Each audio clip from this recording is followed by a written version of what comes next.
Hello, hello, Hello. hello, Voidwalkers. We love Oh, you, Hello. Voidwalkers. yeah. Hello. Welcome, friends. Welcome. Oh, I am Dave, and I'm Liz. And I'm E. and we're the And wel- Confabulators. and I if you're not sure what a confabulator is, who do they need to ask this time? Neil Armstrong. Okay, Um, he'll fill you right in. yeah. Was it Neil or We Buzz get that some punched the cease and dude desist out? letter from his people. We get cease and Just, desist letters from his people being like, please stop referring random people to us with this just, question. just, just don't tell him and Buzz that the moon landing was fake. They will punch you the fuck out. Yup. Um, That's honestly and still so as And right they satisfying to should. watch. Yeah, that'd be fun. Ah, so what are we oh, on so today? Well, officially, this is episode 1. So, folks who tuned in, a week ago, I want to say, give or take, got a little bit of our recap of reflections on last season and some stuff to look forward to this season. But today, we start diving right in with our favorite sci-fi stories. So very very loose friends. So we're starting in the broad areas before we really start deep diving because there's gonna be some deep diving, Well, like some a little more shallow spelunking. than others, though. Yeah, but we Uh, gonna be spelunking later Oh and yeah. like deep sea diving, free diving later. So there's gonna be some crazy shit. yeah, yeah. So Give y'all a hint of how deep we're going, folks. I'm reading through not just reading sci-fi books. I'm reading books about the genre right now. That's cool. I That's I like that actually. that is very cool. That is more than what I am doing. I will completely admit to that. I am taking my research the way I did studying in high school, which usually means at the last minute I'm catching up on something and being like, "Oh shit." I was really good at I cramming. I've got a I few shorter articles that may be conducive for that too. So like not full size books. yeah. So I also have books on genres ooh, and also ones that I've got on like my Barnes and Noble wish list. Like mm. I found one recently. Let me take a quick look. Because it's got a fantastic cover. Which is what drew me to A it. good book cover Dave, Um, is really is a what did they gem. say? What did they say?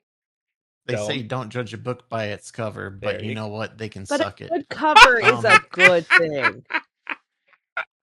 yeah, I judge books by their cover all the time. It's I one would of the say don't first judge things a I book by its gravitate to. cover, and literally, like that's all we did is like all we do. We go, ooh, shiny. I take Okay, that. so the book that I found, and Mhm, you could probably relate it to sci-fi if you said it in a sci-fi world, mhm. is Lesbian Detective Fiction: Woman as Author, Subject, and Reader by Phyllis M. Betts. And that's Betts with a Z. Write Oh, that I down for will me Um, later read. because I know I'm gonna forget the name. I'm already forgetting the name of it because that's just how my yeah, brain works. But yeah, yeah, like I want to check into that now. yeah, of That is a course. thing that is up several alleys for me. Yeah. Yeah. I'm gonna Um, sidetrack here. If you mentioned we mentioning don't judge a book by its cover, and I literally had a friend in high school who shout out to them if they are somehow listening to this and recognize the story I'm telling, but they were a very fast reader, like speed reader, to the point that I remember looking at them one day. They were reading some really random novel, and I'm like, "What are you?" They were just like, "At this point, I read so quickly, I just grab whatever looks shiny." yeah. It was something like that to that effect because they'd read so much. So they showed with some really random books sometimes, and it was just like, I love this for you. I love Yeah. that you just are like, you know, There's also another book that I want to check out. That's called Space and Irish Lesbian Fiction by Hmm. Amy Jeffrey. ooh, Um, but the thing about it is like there's three different books. There's an ebook, a paperback, and a hardcover. The ebook and paperback are the same cost at $57.99. The hardcover is $200. Um, Oh, jeez, that's a that you can tell that's a yeah, college textbook. it's That a college yeah, textbook. that's a Um, textbook. that but it's very interesting to me. I ever Eh, tell you what one of my like freshman journalism professors thought about what she referred to that whole thing as? no. Academic extortion. Yeah, Yeah, that's what it it sounds is. about right. That's why there's whole Um, exchanges of like resales and textbooks and like or passing them on to the next person. It basically, Yep. it's not even a black market. It's because everybody knows they're expensive, so they're just doing everything they can to not have to pay out the nose for their Yeah. texts. yeah. So it makes Listen, it we're Um, so already annoying when charging you professors would thousands of be like, dollars to go to this university, but if you could pay a few thousand more over the course of every semester for all your textbooks, that'd be just great. yeah. yeah, Anyway, and that's I am vastly sci-fi taking us stories. Yes. on off track.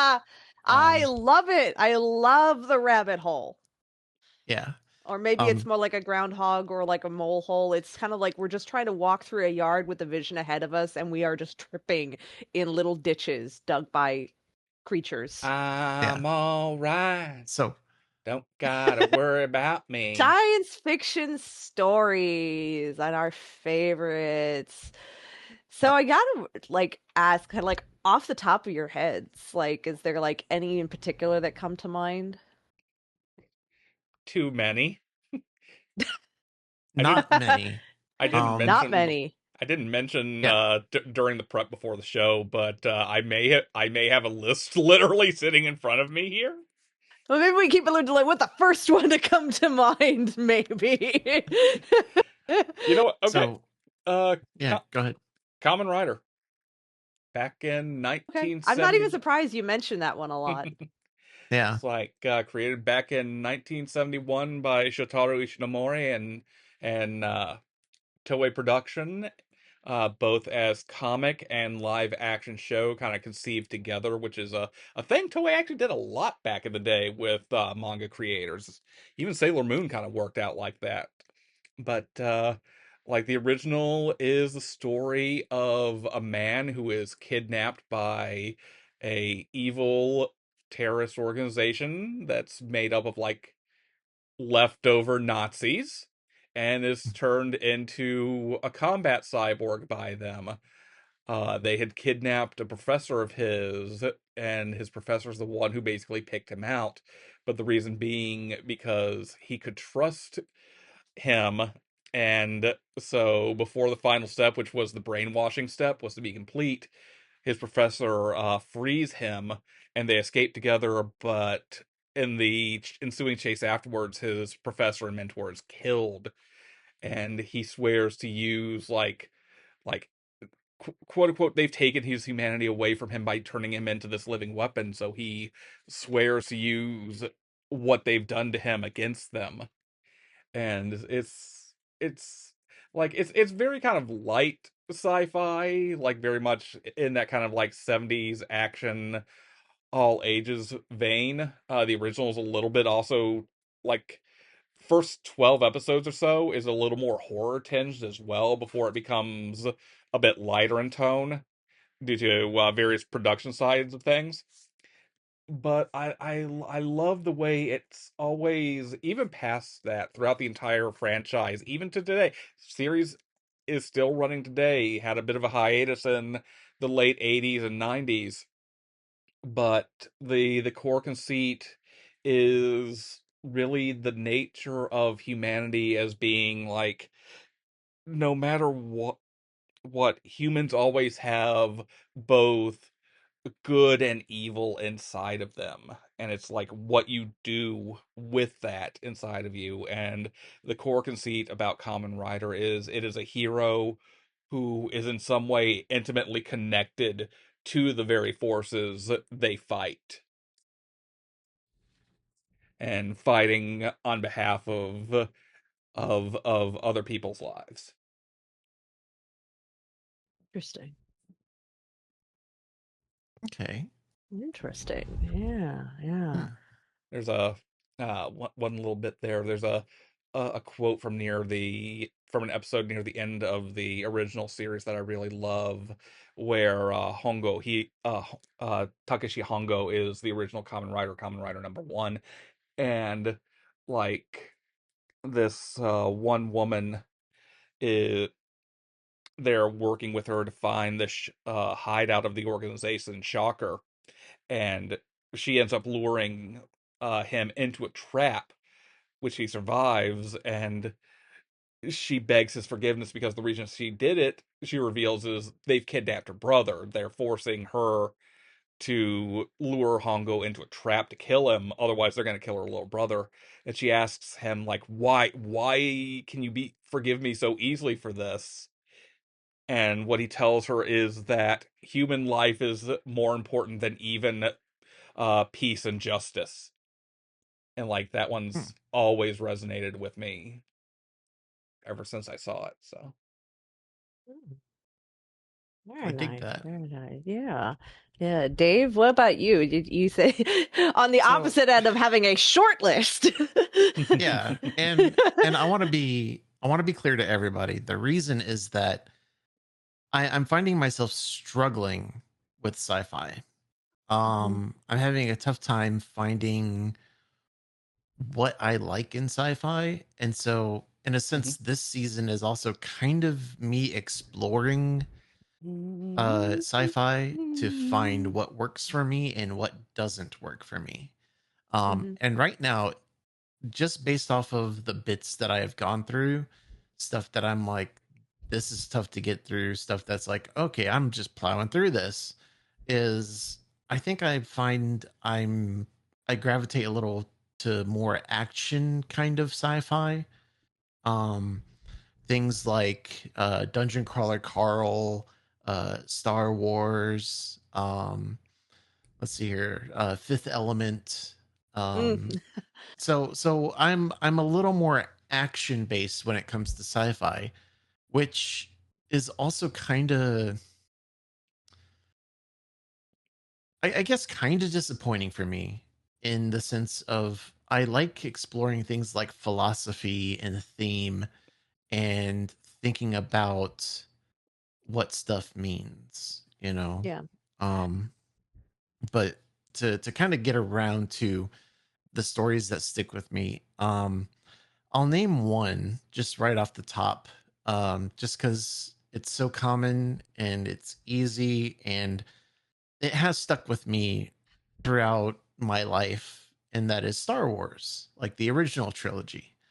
Yeah. Um, it's classic. It's simple. It heralds back to like older stuff.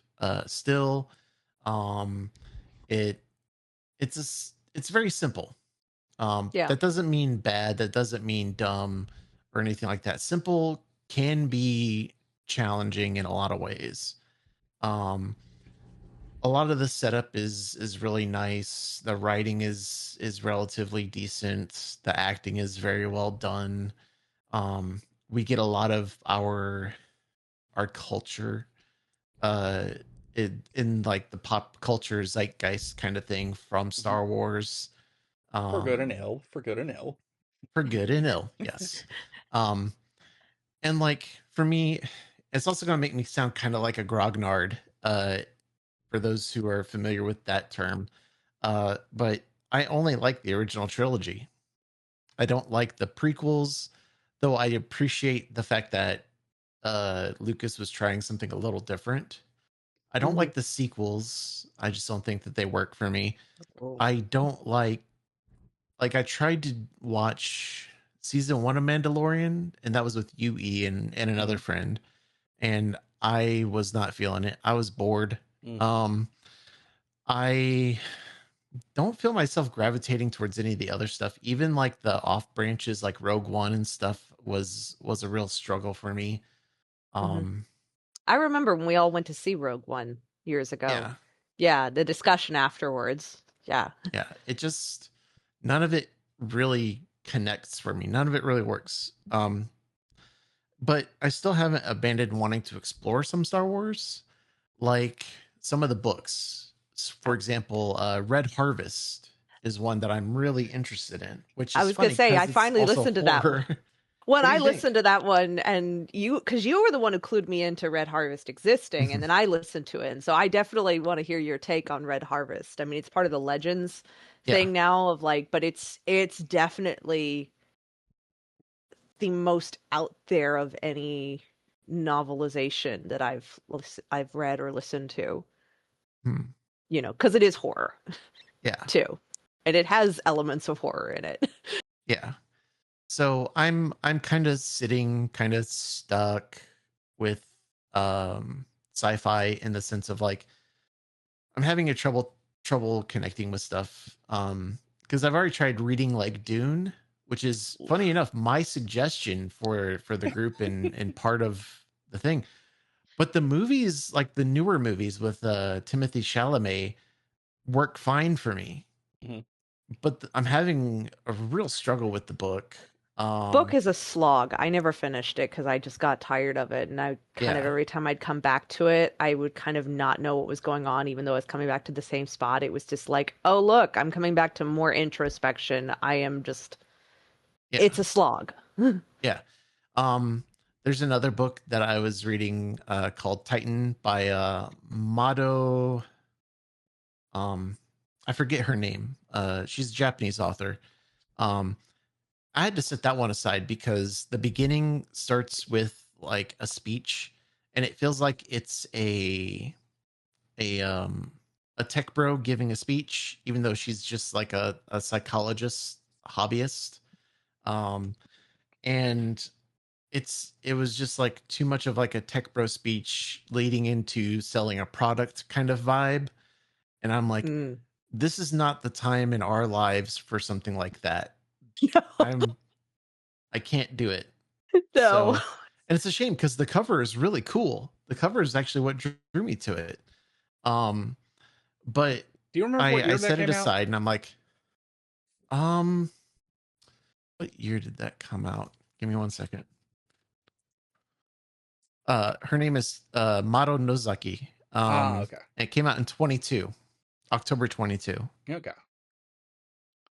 Um, but yeah, the cover looks really cool. The premise is interesting. The main character, who is a hobbyist psychologist, because there's no work in the world anymore, because all the AI does the work. Oh, jeez. Um, and so there's an issue with the AI where it's having problems, and so somebody who works on the AI suggests that she be its therapist. Um, Oh, now there's an interesting yeah, connection with I was Nozaki. gonna say Oh no! Oh no! So, it's an interesting premise, right? that oh no! is an interesting Oh no! Sorry. premise. Oh no! I blanked out for a second as I was looking up Nozaki. Uh, Uh-huh. she's apparently writing the next Code Geass series. Could you explain? Okay, so, Oh, so it's an anime series that what was it? The original anime came out what 20? 2006, 2007 ish. Year Yeah, right before yeah, Gundam 00 came out, if memory serves. I yeah, was in. It was out. Wait. 2004 actually. It's probably close because I feel like it was freshman year of college. I'll double check that. yeah, yeah. Basic premise of the show was, near future alternate universe where basically if you go back to like 2006, was it October like 5th, the 2006. yeah, but like basically the history went down differently. The aristocrats fled to the States, and then they established a big Holy Britannian Empire. So now it's this Hmm. very colonizer running, marginalizing everybody else. And Yep. some kid who's member of the aristocracy but been in hiding because he's supposedly dead stumbles across the power to Basically an basically exiled order prince. people.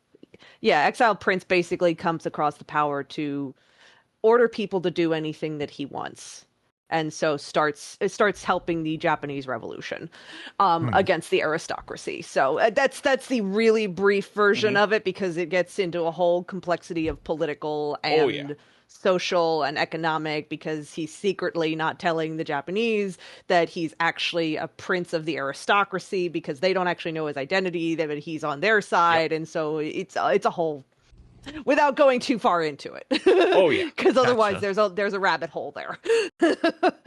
Okay, That is the really rough and dirty version. I gotcha. So But yeah, yeah. so I've been struggling with it. I've been trying my best to figure out like how can I do sci-fi. And right now my Mm. thoughts are like, well, if I stick to movies and television and like maybe video games or something like that can help. But I've wanted to do books as well because I'm like, well, there's all sorts of books. Sci-fi has a massive trove Hmm. in the book world. In fact, I think probably a much bigger influence than movies and television. Hmm. Yeah. So I recognize the importance of that, and I recognize the importance of um, sci-fi being something that not only allows us to tell stories about what's going on in our modern day, but also, in a sense, telling us stories about what we could potentially see in our futures. So, like when I'm struggling like this, it's very rough. I don't like it. Well, But Star Wars, I think part of it yeah, comes to like one of the things you mentioned here, like the ones that you're able to latch onto, are all visual media, right? yeah, Like I think part of the issue is they're like like I love reading. Well, I say I love reading sci-fi books, but the past several years I have been in the terrible habit of reading things and falling off, and then becoming a pack rat of acquiring more digital copies of books that just mm, live on my phone and become, I think the term used these days is anti-library, the library of books you have that you never get around to actually reading. So it's yeah, like it's like my phone is like a Yomiko Reedman's apartment from Read or Die. Uh but so I mean, and the thing is, a lot of authors out there can be difficult to pace with. Like naming Frank Herbert, for example. I've only just started Dune, so I can't judge it too much for myself yet.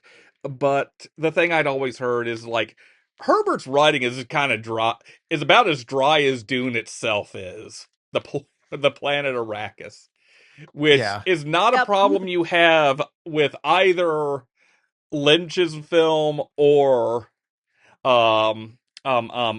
the one with starring Timothy Chalamet. I am forgetting the yeah, author now, or not the director now.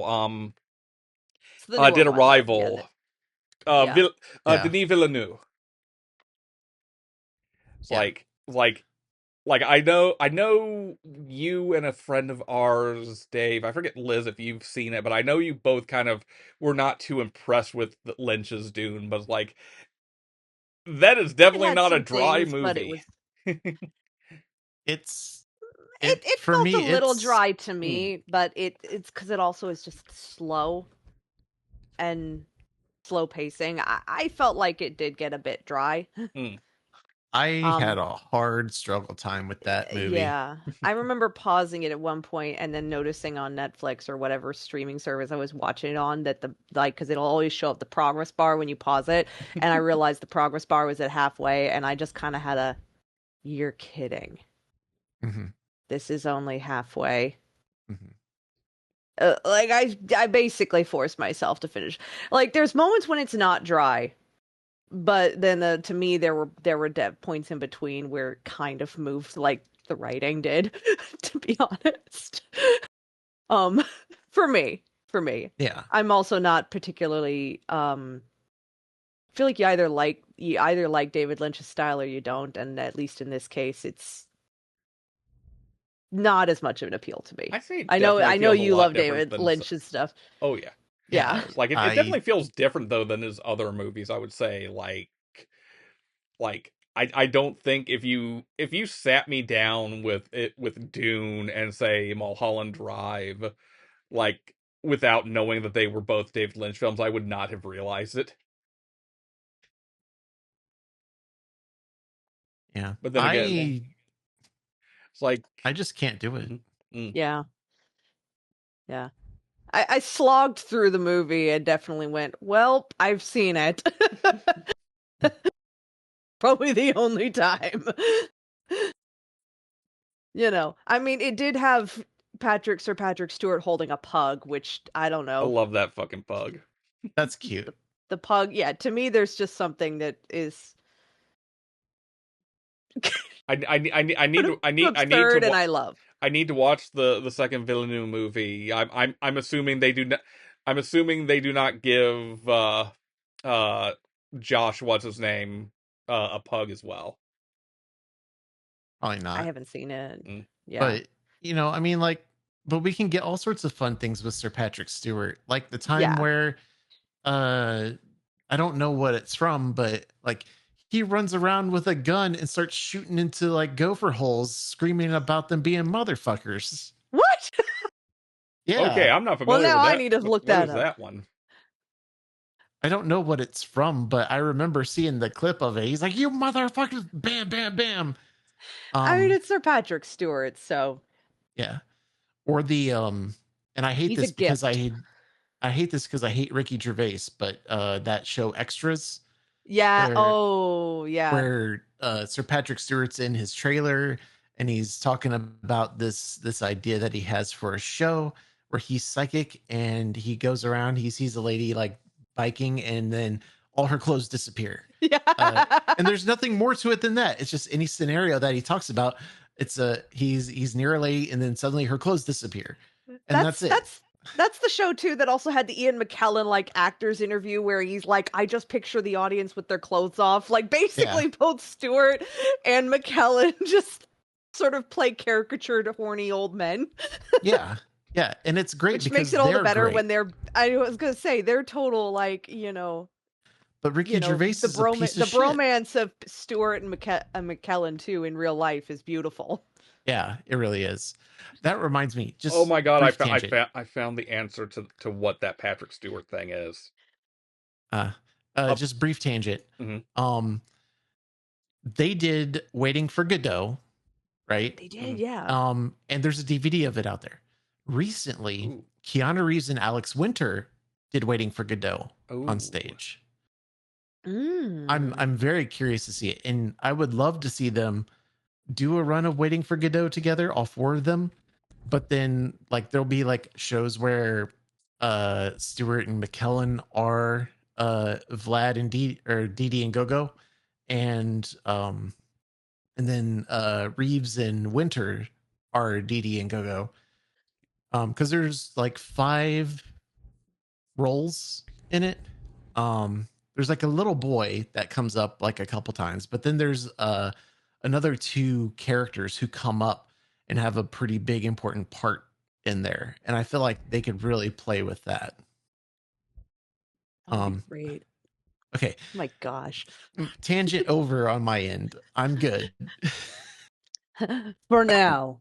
Yeah, for now. Just one Until the small next just tangent. one small addition to that tangent. Apparently, it is the film Safe House with Patrick Safe Stewart, house. Kimberly Williams, and Hector Elizondo. Yep, And Patrick Stewart shooting into gopher holes yelling motherfucker. that's right. So if you want to see some great hilarious comedy, there you go. That man. That man.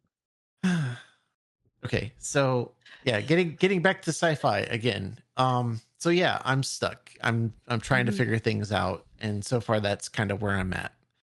Yeah. Um, I think though I mean that's one of the things I was thinking about the other day of just like it's sort of the beauty and I think, there's an element within the sci-fi genre where you can kind of run into of like people of like and you run into this with lots of genres of like what is the greatest thing of this versus or like what's your favorite? And I'm like the sci-fi genre is so diverse in the types of stories Hmm. that have been told that to me I'm like it makes it very very particular. I mean even us discussing leading up to this season me realizing things that I liked that I've never really thought of as sci-fi but are sci-fi like Star Wars I almost don't think of as sci-fi but it is sci-fi, and what resonates with me from there and I think it's there's a certain beauty to that level of being able to just kind of find your corner in the sci-fi world that is the corner that sits with you Hmm. and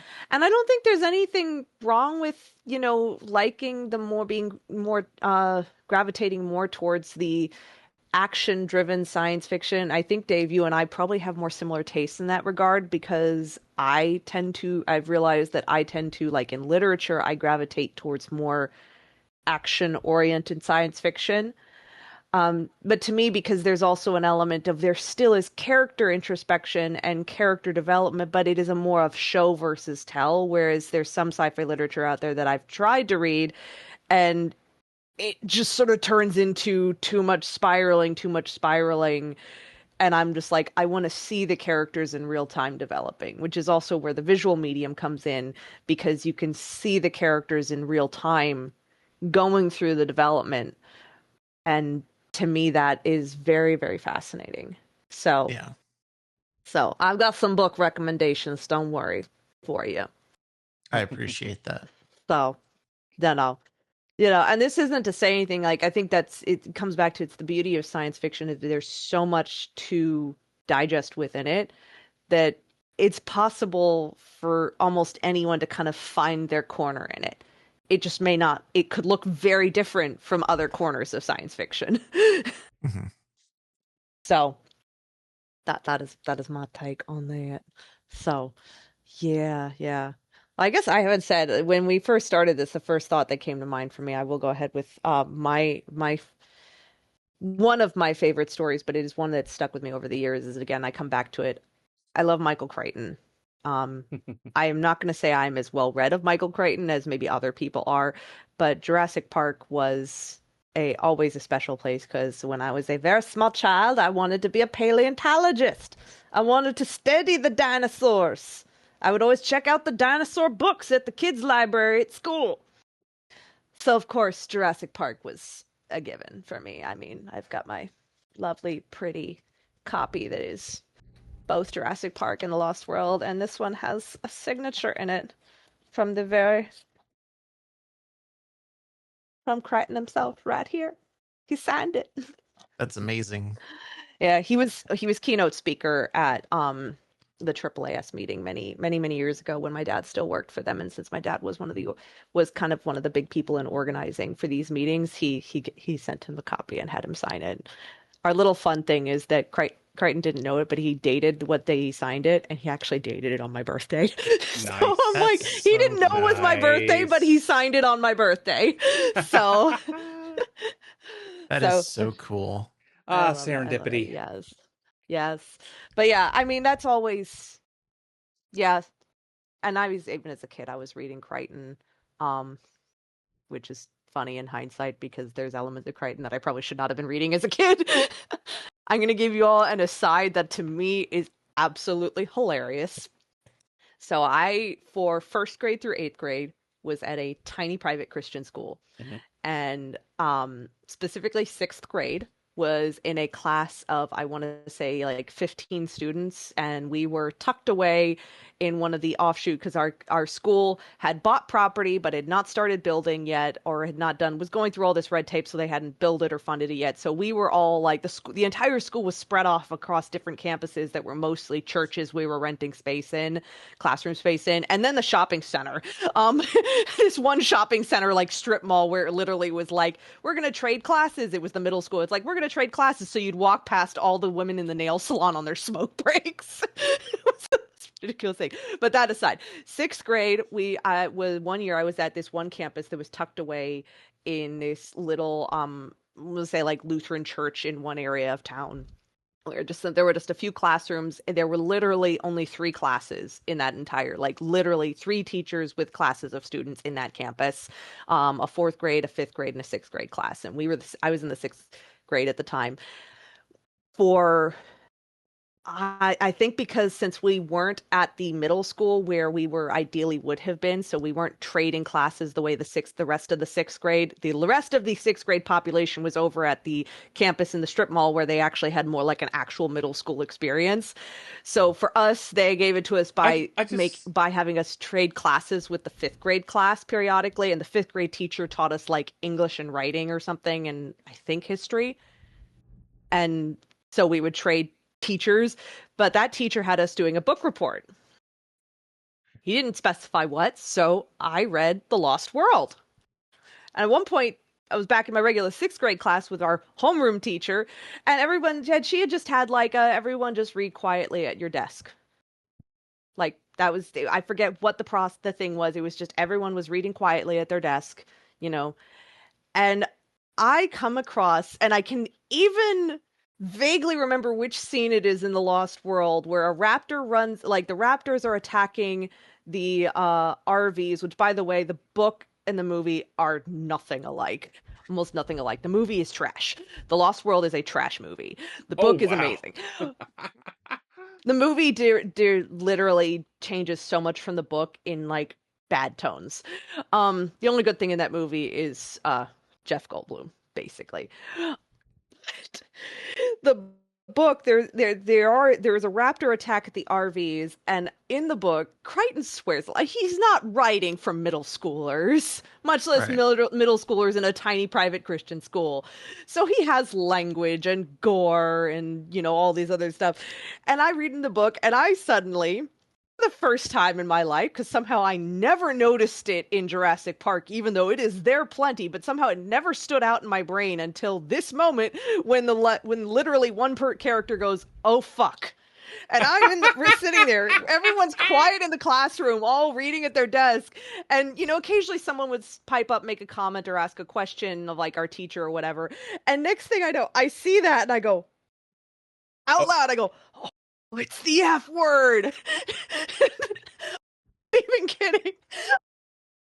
Six classmates all jump up and run over to my desk, which happens to be right by my teacher's desk. And I'm sitting there pointing at it. We're all looking at it, and our teacher looking at us like, Oh, fuck. I don't even know what the look exactly was. It was just this look of, "Oh, children."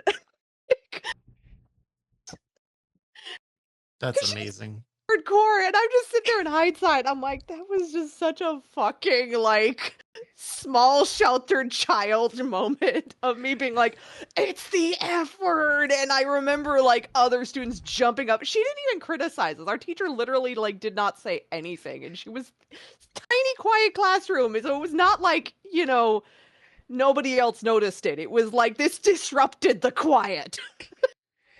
I would also just So like to that point out, I aside still story. love the way you phrased this one detail earlier, where you said, I forget your exact phrasing now, but the middle schoolers having a more traditional middle school experience being the ones who were having school in a strip mall. I just love that fucking sentence construction because of the It's absurdity it's one of of those you almost had to have been there to know it, because the it's one of those things paradox. I that I love look it. at, and I know. Well, and it's funny because like 3 years later, I went to a public school, and our public school was right next to the middle school, and most of my friends came out of the middle school from the public school, so I kind of from word of mouth knew what their experience was. But yeah, this weird thing of you had to be there. We were also like that specific strip mall, the property was right next door to the campus of a school that was basically a second chance school for kids that I guess either had records or had gotten kicked out of their other schools. And Mm-hmm. so occasionally those kids would be sitting outside smoking while we were trading classes with our little like backpacks and our little private school uniforms walking by, and there'd be these high schoolers who were like blowing classes and smoking in the strip mall. Man, and Yeah. So really, I thought my Christian school experience where like the men's bathroom didn't get to have stall doors anymore because dickwads and assholes in the classes would just constantly damage them, so the church decided fine, no more stall doors. So that was an experience growing up. It's yeah, not great. No, that it's is not. not. No, No, no. it's Ours was very just not. weird.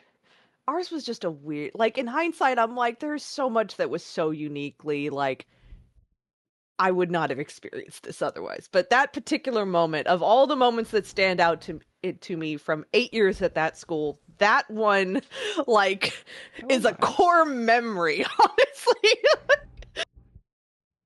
A core memory of discovery. And again, I can guarantee you that was not the first time the word fuck had occurred in the Lost World.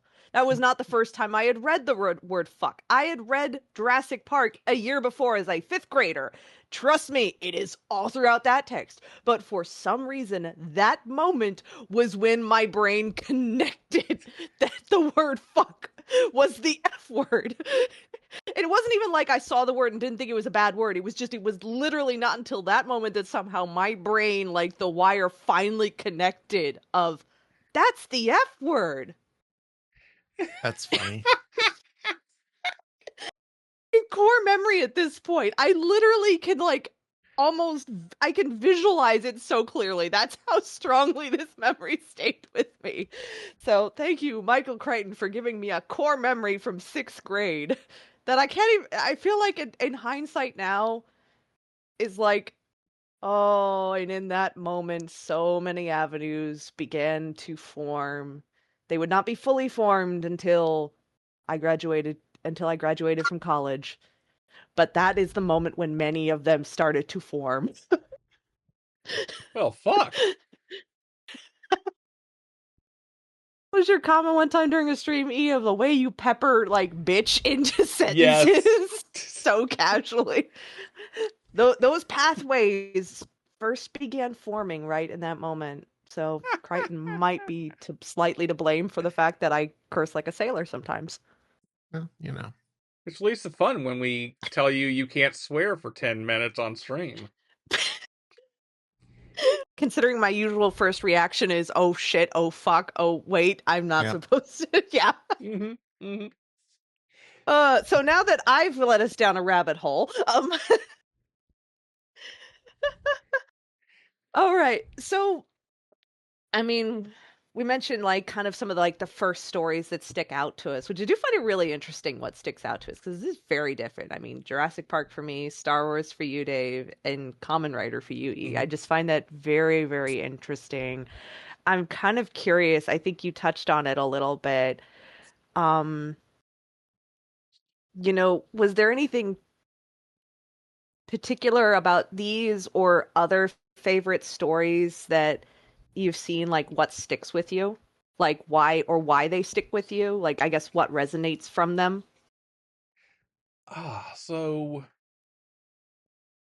with Rider and with other series, it's a little weaker in Rider, but you can definitely see the elements in there. There are definitely questions of identity. Like I mentioned before, I don't like using the phrase. I only typically use it to describe what the text usually describes it as, even though I have ideological disagreements with that in the text, is like Kamen Rider lost his humanity, and it is a ideological framing wherein the idea is you have like by taking away these elements of his original biology and replacing them with machinery and to an extent I think I can agree to it somewhat, though I don't think it's necessarily true. I think Kamen Rider, despite all this, in the cases of the ones who have been converted into cyborgs, is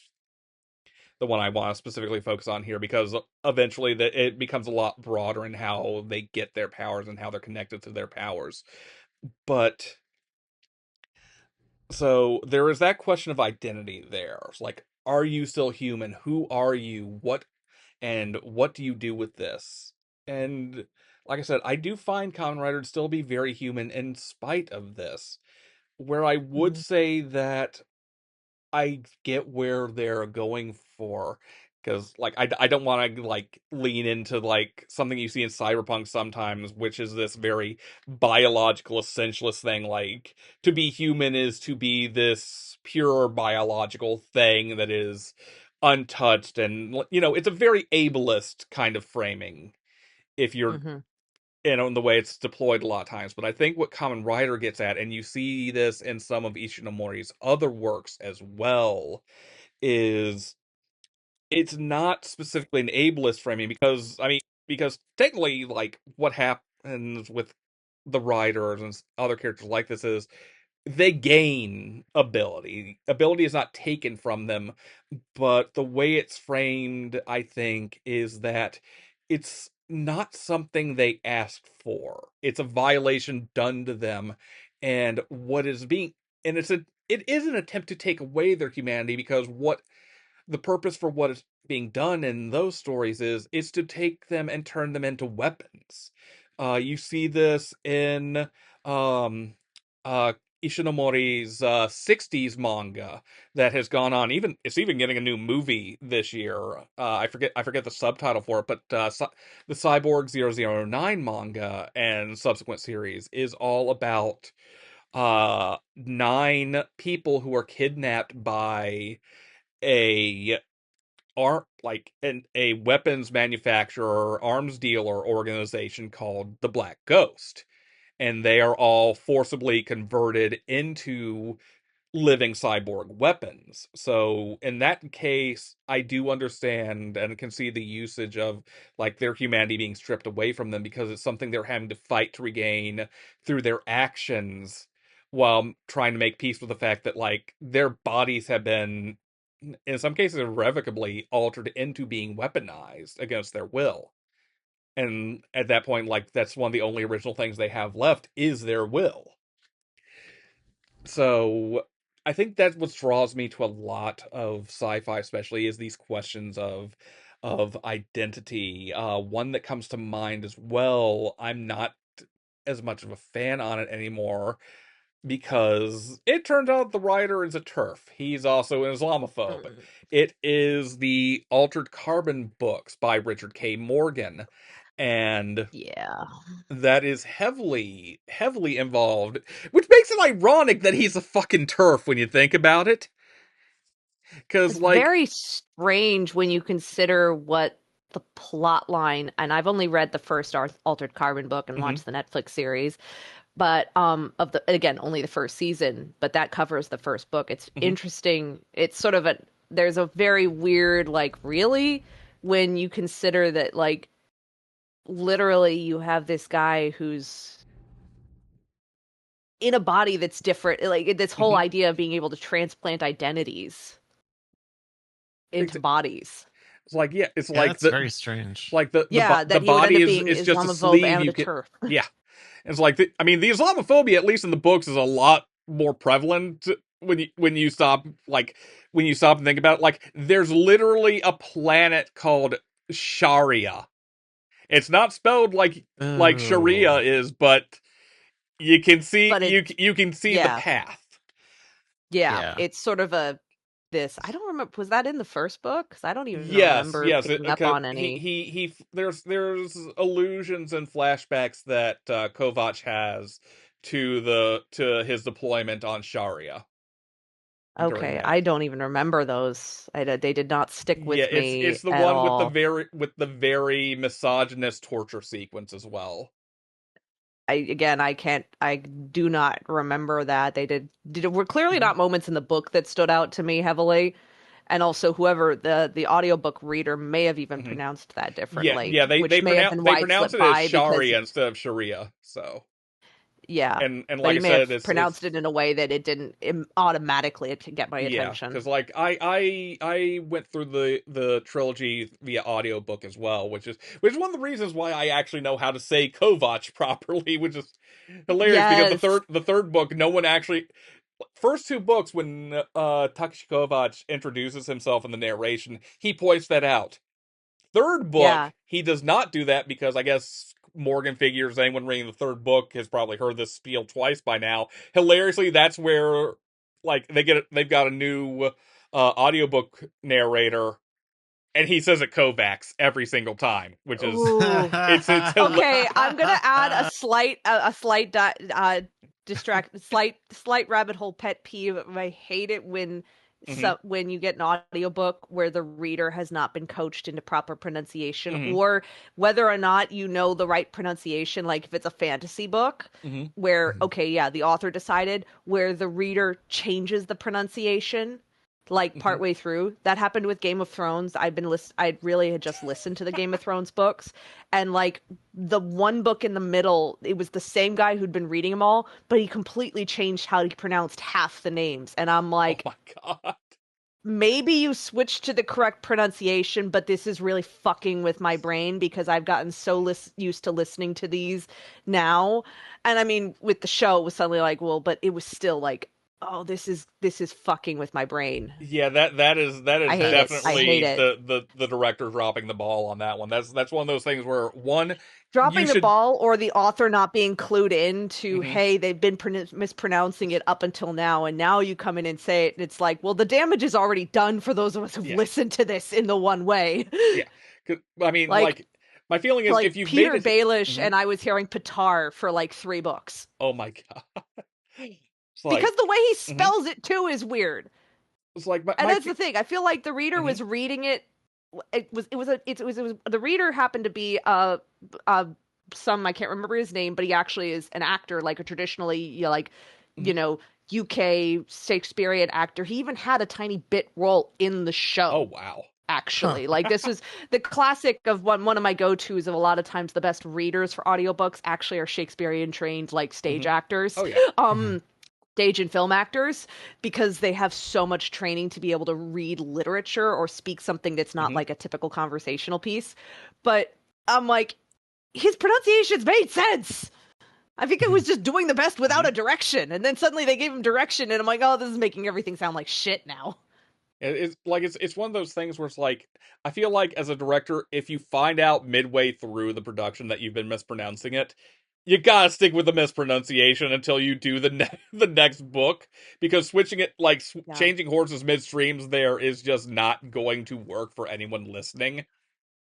Well, and thankfully that never happened mid-production with any of the audiobooks, but it was Oh, still very okay, weird in a okay. series to be like, I've listened to like 3 books Oh, completely, okay, and then the next Yeah. book is the wrong okay. is has I changed got pronunciation. Yeah. I misfollowed and thought it was the inverse. Okay, okay. Oh gosh, no. I would have been so pissed at that too. Yeah, no. Thankfully it was like completely like, but even then I'd be like, if I was a director and realized I'd been using mispronunciations, I would be going to the author and going, how badly do you how important is it to you as the author Mhm. that we keep the integrity of how the name is supposed to be? Because if so, maybe we re-release, or we just make sure there's an aside at the very beginning of the recording saying, if you have been listening up until now, we were mispronouncing it. Like, god damn it, give me a disclaimer at least.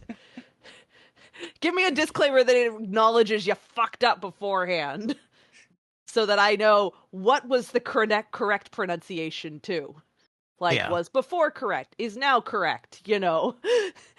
Give me something so at least I'm not sitting here going, that doesn't sound right. It should sound like this, and only to discover that what I think it should sound like is actually wrong. Potato, Mhm. potato, tomato, tomato. Let's call the whole book off.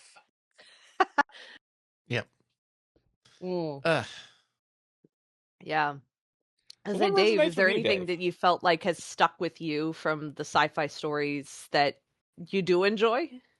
You Hang on. know, What was that? E? Oh, go with Liz's. Go with Liz's. Okay.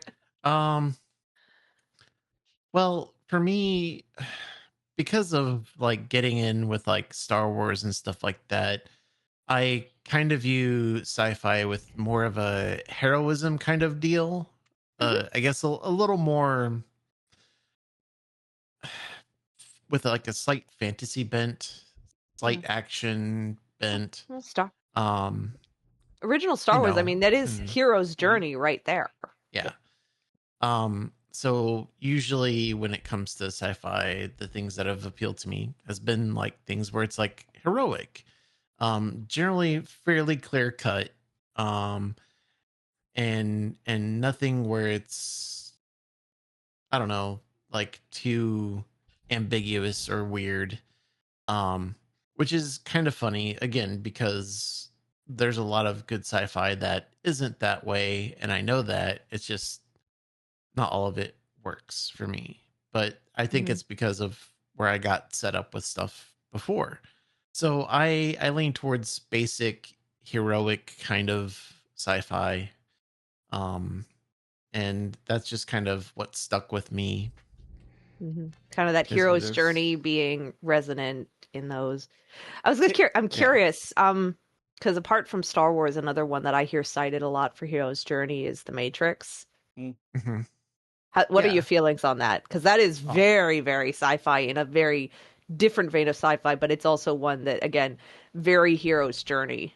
the Matrix is a fantastic sci-fi story that follows Neo and, you know, this journey that is correlated with the trans experience. Mhm. I'm not trans myself, so I can't speak too much to that, but knowing where the Wachowski sisters were going with it and whatnot, like you can see those bits and pieces within it. And when you do and you put it together, it's very crystal clear and makes sense, even down to the pill that's Mhm. chosen. Um, which for those people out there who don't know, look it up. It's a fascinating exploration, and then go watch The Matrix again. Mhm. Um, yeah, I really like the Matrix movies.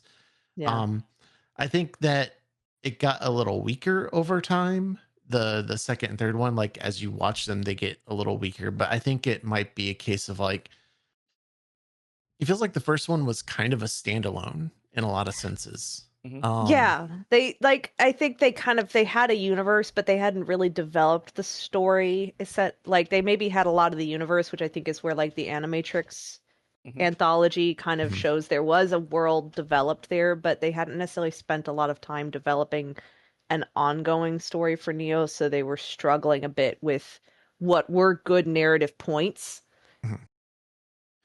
but And how do you pad that out to two whole films? yeah, and like there are aspects of the other two movies that I enjoy as well. Um, but then there's things that kind of irritate me. Things like when you have a really cool character design and then you just like ice that character unceremoniously. Um, it and this happens in so many places. It's not just the Matrix movie, because like the Ghost Twins, for example, I thought were really cool idea, really cool design and everything like that. They just get chumped out. A Um, lot of people do. and it's embarrassing. They just get chumped out, and it's like, well, thanks for the great cool idea and design. We just throw that in the trash. Um, I don't like that. If you're gonna have like a really cool design like that, stick with it. Like give it some legs, let it run a little bit. Then again, I Yeah. don't know what they would do with that because they Well, only have so much screen time. there's not a lot of But places for them to it's go as they're constructed. Yeah. yeah. Well, it didn't help that, and I think this was a fault, especially in Reloaded, of they had some interesting bits of plot in there, because especially my dad and I, when we'd watched it, my dad's like, when you get to the architect, there's a lot of interesting stuff going on there because he's really revealing a lot of kind of what's going on, what's lying, what's underlying all of this.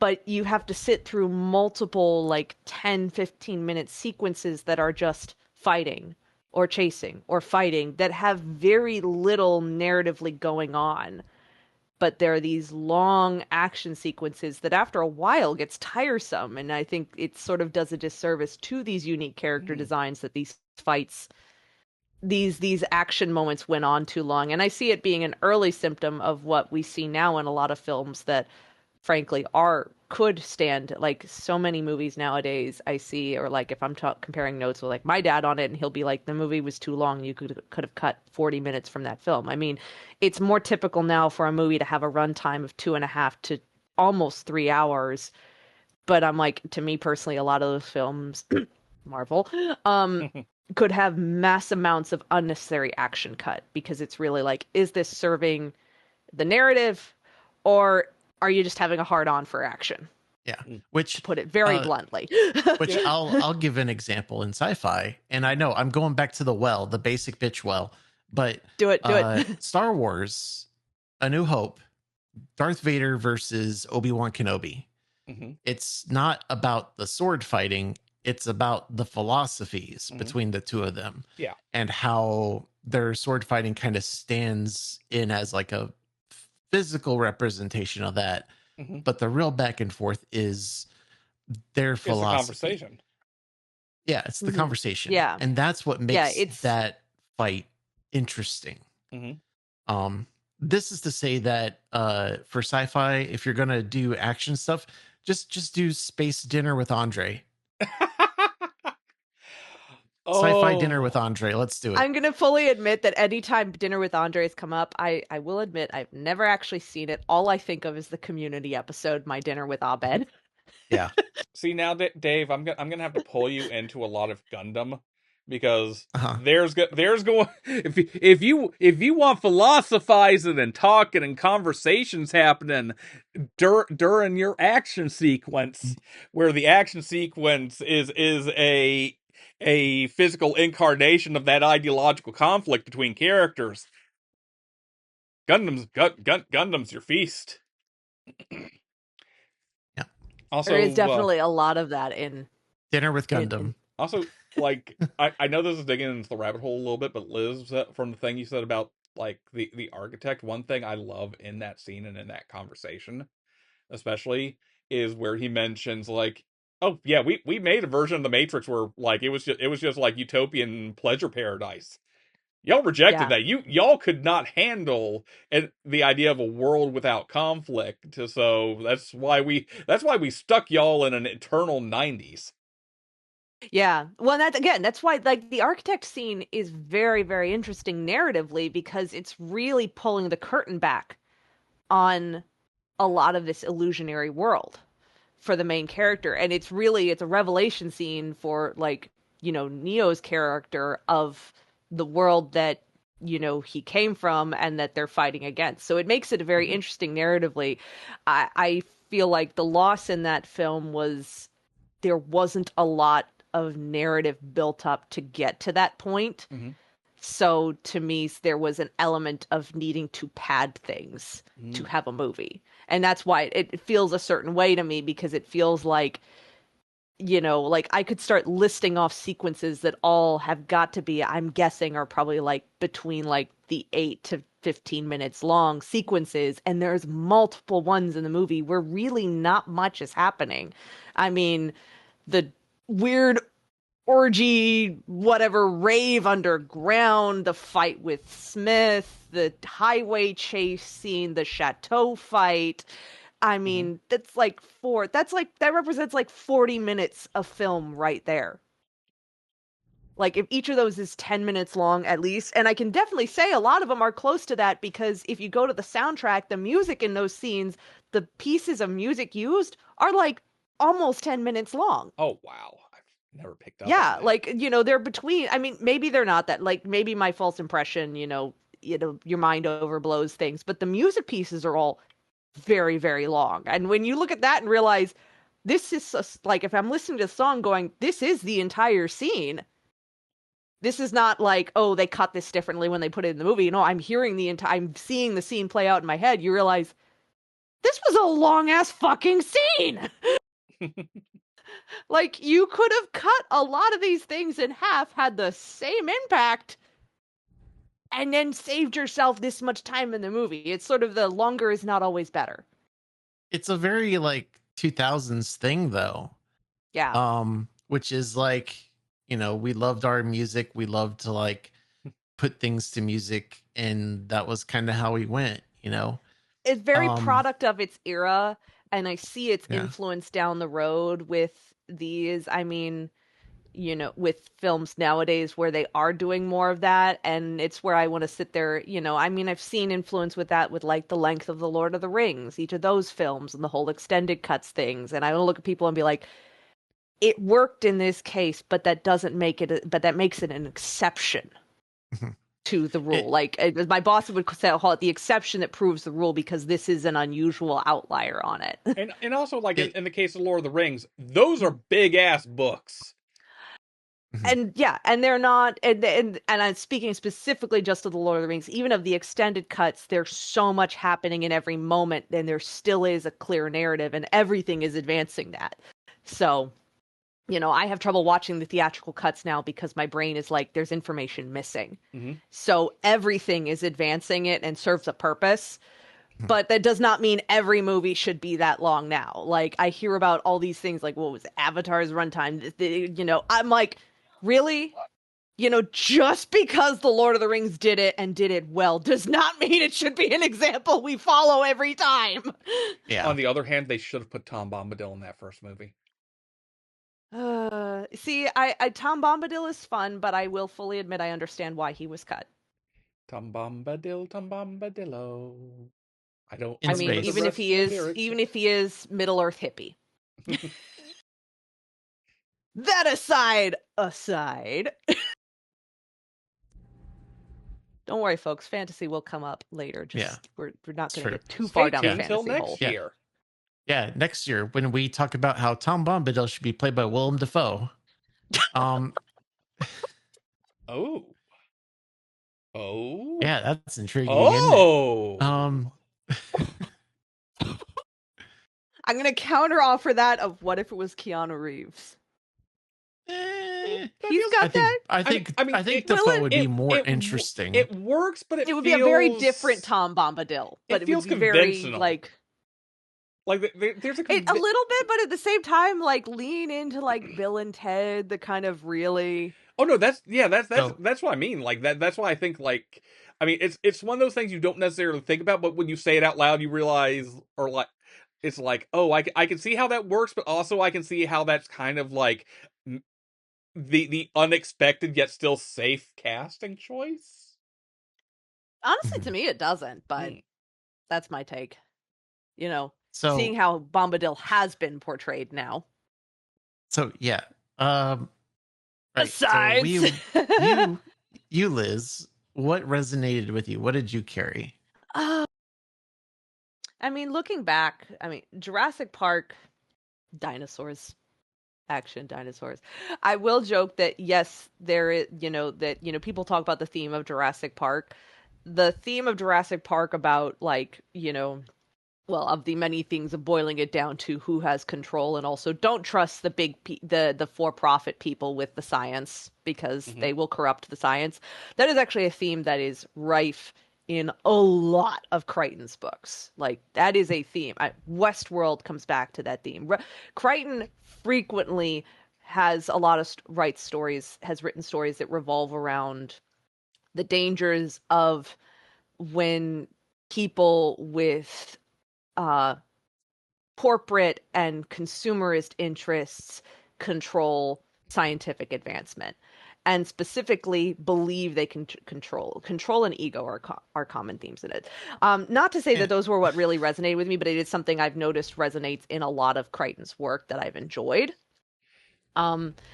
I find what has stuck out to me just over the years with science fiction in general, like for me as a child, my first science fiction really was Star Trek.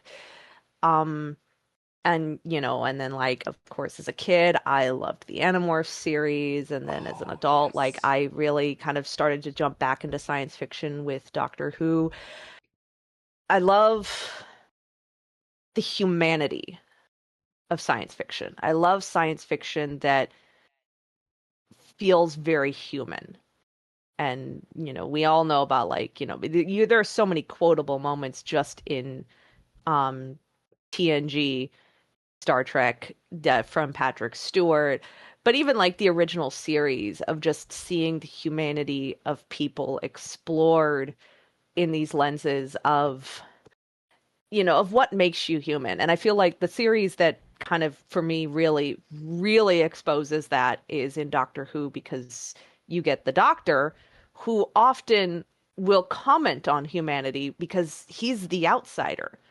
He is not human, but comments on it. And I think specifically with Doctor Who, there's everyone has their doctor. Mine was David Tennant, was David Tennant's era. That was really my era.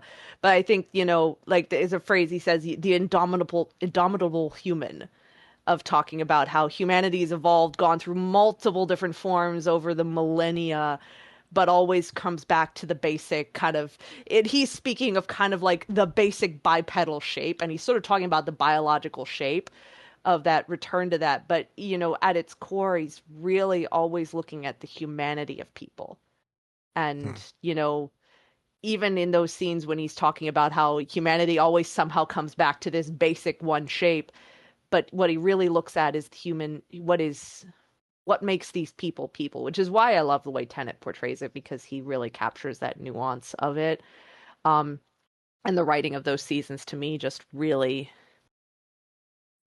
caught these moments of people who were normal people and recognizing that humanity exists no matter what era you're in, what the science is, what the world is around you, the core human is still there. And Y- that's what's really stuck out to me. And even in like Crichton's work, it's a different look at humanity. It's often much more cynical, much more, sometimes more judgmental. Jurassic Park specifically, in the book, the character of Ian. This last time I listened to it, my dad and I were listening to it on our drive back to California after the holidays, since I had road tripped out to my folks' place.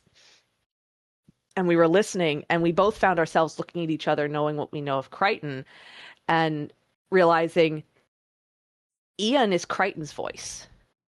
The character who gets the most sort of monologues in it, Yeah.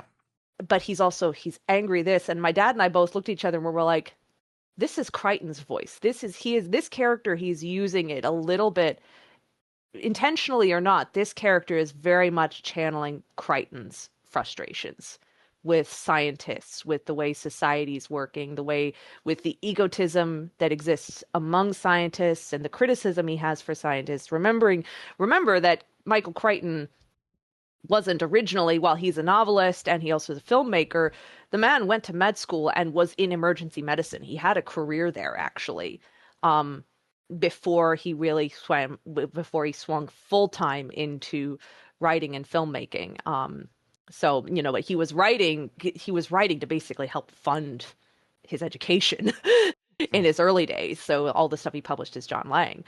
And but I find that some of his better books really look at these people who can be a particular way, but just these very human traits and this frustration that he has with, in some ways, the way society has created these people and these groups to be. So, and I find it very, very, very interesting, very unique. And I think just exploring humanity is something that I think resonates with me through a lot of stories. And I find it ends up being the same thing that kind of resonates with me with characters in The Walking Dead, of like, you can have these horrible moments in life and people finding random silly joy and comfort in each other in these horrible moments in this horrible context and surviving together. And I see the same thing in science fiction. Um, and it's really the understanding what it is to just be a human being. One thing you said Is there just now about the way their environments create them, I think ties well into science fiction being able to explore the nature of human identity, because I think it's easy to take for granted the idea that who we are and our identities are these fully intrinsic things, and there are very much core intrinsic aspects to identity, but the thing we don't give enough credit for, and sometimes even caution to, is the way our environments shape and define us and turn us into who we are, like what you just said with certain branches of academia. hmm Yeah, because there is culture in any environment, has a culture to it. And, academia has a culture to it. Science research has a culture to it. Customer service has a culture to it. I mean, anywhere there is a culture that forms, and that culture shapes us. Hmm. And I think that's something that science fiction in all its forms, regardless of the ones that really stick with me and the ones that don't, looks at that by kind of creating what if scenarios around it. What if the world looked this way? Yeah. And then how does that dictate identity? And what I find resonates with me is realizing how not very different these people are from every day from us. Hmm. And I think that's why that really sticks out to me. I mean, I think of it's not science fiction, but it's a novel by Elizabeth Gaskell. Now she was 1860s. Her like advisor or whatever mentor was Charles Dickens. Whatever he was to her, she learned writing from him. But she wrote the book North and South, which later was made into a TV miniseries with Richard Armitage and everything. But I've listened to the book, and one thing that I found that really stood out to me as I went through the book was realizing this character sounds like the main character sounds like somebody sounds like me. Now, not necessarily me personally, but sort of the abstract me sounds like me. Sounds like anybody I could talk to. Her struggles, this, and then having a moment of going, wait a minute, this is written by a woman in the 1860s. A woman with a very different life experience around from her, just by nature of she's a woman in the 1860s. And realizing that despite the differences in the culture we were around, recognizing familiar struggles and humanity in this character in a very different world that was very much being written by somebody who lived in that world. So, as opposed to like a modern writer writing a character for that. Then I expected more. So what really threw me was realizing this was somebody who actually was alive at a different time, who knew that world. So, and I think, science fiction may be more speculative because we write from the perspective we know. And if you're going to write the year 2500, yeah, you're guessing. I always find it funny when I start to see sci-fi now that is like, it's the year 2017. And I'm like, oh, that's cute. Yep. In the Like- far off future of 2003. Back to the Future, we're looking at you. So Was it supposed to be like you went forward to the year 2015 or something, and everybody, when we finally got to that date, we were all like, what did we get that he said we would have? I think Pepsi came out with like the cans, and I think that Nike or whoever it was supposed to come out with the self-tying shoes, but I don't think that really happened. I vaguely remember an idea there's a of it, but it prototype never model took out. off. Yeah. There's a what? There's a they came up with an actual functional prototype, the self-lacing Okay. shoes. So just a prototype. So they technically did it. Yeah, because Yeah. they're way maybe too was not expensive as to actually practically sell. effective. Yeah, it's not actually practical as a product. Yeah. I love that. I love that. I think that's where what interests me is that the ability of like authors and writers of science fiction, and I'm including directors and screenwriters in this, because it really is examining humanity, is why you can watch science fiction and recognize things from today in it. Because it's really, yes, there's the very fantasy route sometimes where maybe it's not quite as obvious, but then there's other ones like The Running Man. The book for The Running Man was written well before today, and I finally watched the movie and went, wow, this is fairly close to the book and feels really fucking familiar. And even reading the book like only a few months ago, I'm like, I know this was written in like, what was it, like 70s or 80s or whatever. I can't remember which one exactly, but I'm like, this feels really fucking familiar. And the movie just went, yeah, it feels fucking familiar, and we're just going to add in the bits that really hit home. But I'm like, this isn't that far from the book, okay, y'all? So, yeah, that always throws me. Or like Battlestar Galactica, especially the election plot line in the story. I was rewatching it like a year or two ago, going, I feel like I'm watching 2016 unfold. Oh god, I had that exact feeling watching Babylon 5 with the arc where EarthGov goes explicitly fascist, and then it's like Liz, you've seen Babylon 5 as well. Dave, you haven't, so like Liz, you remember how like Babylon 5 is a good distance away from Earth, but even all the way out there, slowly but surely, because of the influx of of uh of military folks who are coming from EarthGov, because it's an EarthGov run station, that Mm-hmm. like slowly some of that mentality is starting to take effect in some of the newer recruit transfers, and Sheridan has to tell them, we don't do that here. It's like you've got one trooper who is basically like harassing this shopkeep because That he sounds has a really he familiar. has a flyer up that's basically critical of the head of EarthGov. I think it's about the president of EarthGov, and like the recruits basically like ready to drag him off and throw him in jail over the thing. And Sheridan's like, "What the hell do you think you're doing?" And This is sounding really, yeah, really familiar, right, Dave? yeah, Yeah. Yeah. God, it's and that's why we should all watch Babylon 5 this year. gosh. Now, I do want to ask, do either of you have any specific, I mean, we're talking about favorites, like any particulars out of your childhoods? Um. Well, Like, I can't really think of any from childhood. I mean, obviously, I would say the Star Wars movies. yeah. Um, I can't say the Star Wars books, because if you look at the like at least the books that I've read, like the Courtship of Princess Leia and such. Hmm. If you look at those old Legends books, they're not very good, especially towards Leia. A lot of them are like really misogynistic toward Leia. Oh, I can Um, Yeah. imagine. it's not good. No. And some of them have Prince Seizure, Oh or boy. however his name is pronounced. Yeah. Lizard Man, who is he lives and dies by committing SA.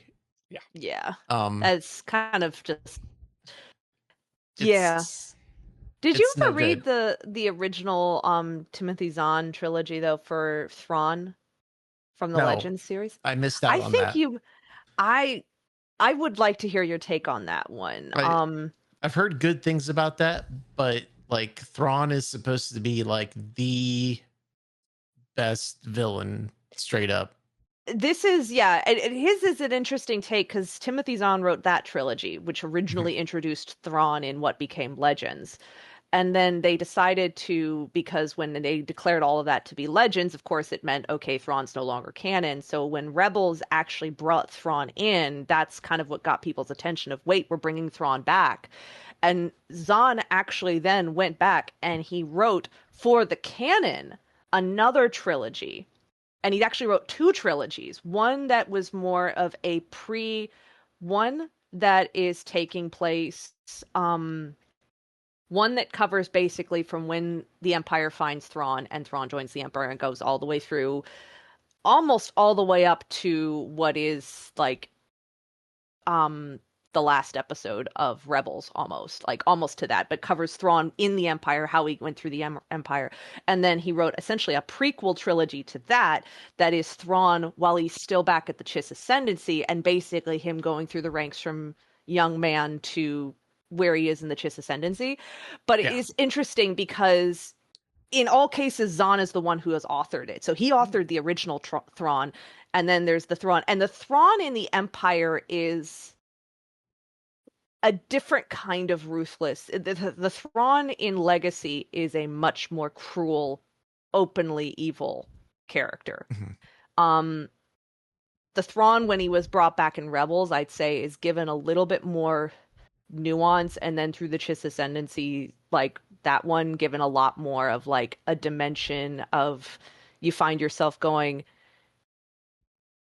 this guy definitely became a villain, but you can see points where he's like, actually this. It's interesting. I'd be curious your take, especially all three trilogies are authored by Zahn. That's very funny. The way that you And like described him in Thrawn reminds me of R.A. Salvatore and Dritz Do'Urden. mm, Um, Interesting. Yeah. very, very fascinating. Yeah. I will say that the Thrawn book, the newer of the Thrawn books, just because the holds for the original like Zahn trilogy, like the Mhm. Legends ones, the holds on those tend to be insanely long. So I've not listened to them as much, but I've gone back and re-listened to the two newer ones quite a bit, and they're also just, they're fun to listen to. I will say too, the audiobooks, anything Star Wars in audiobook form has a much bigger production value to it because they will have music, they will have sound effects, the actors, they'll use filters on the reader's voice so that they sound more like if it's supposed to be a droid, so that it sounds like a droid. So there's a lot of extra production value that goes in that almost makes it like an audio play, but it's still just one guy. But Okay. I definitely would recommend those ones to you too. You know, they're an interesting also take on the same character and how he was reinvented. So, It's like Interesting. the yeah, fascinating to me thing to me there is also just like it's like Zahn is writing the original trilogy in the 90s, and then it's like in the 20 teens that Thrawn is brought into canon fully.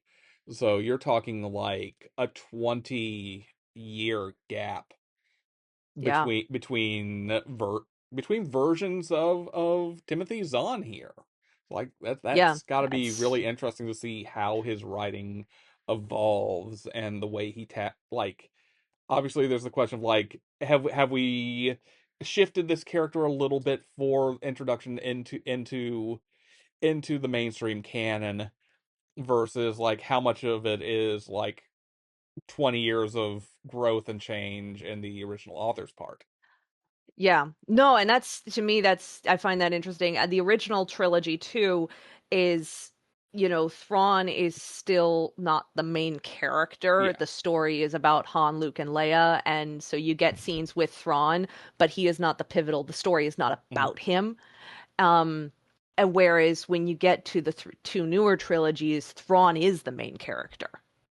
Really, it's more the main character. The I want to say the prequel set series or the sort of Empire set trilogy that is kind of his origins within the Empire, I believe is largely told from the perspective of, oh my gosh, I can't even remember a character's name, but a lot of it's told through the perspective of a young man who's basically a cadet and then gets enlisted, but it's because he happens to speak a language in common with Thrawn because Thrawn's from, wild space, out in wild space, and so the language kind of bases. It brings in a whole dimension too of there being this world of space and civilization that is beyond the Empire's reach, that is sort of unknown, and Thrawn's from that. And when they first find him on this isolated planet, they're like, this cadet happens to speak these some of these languages because he comes from a planet that's on the edge of wild space, and they find a common language. So he gets attached to Thrawn then through these stories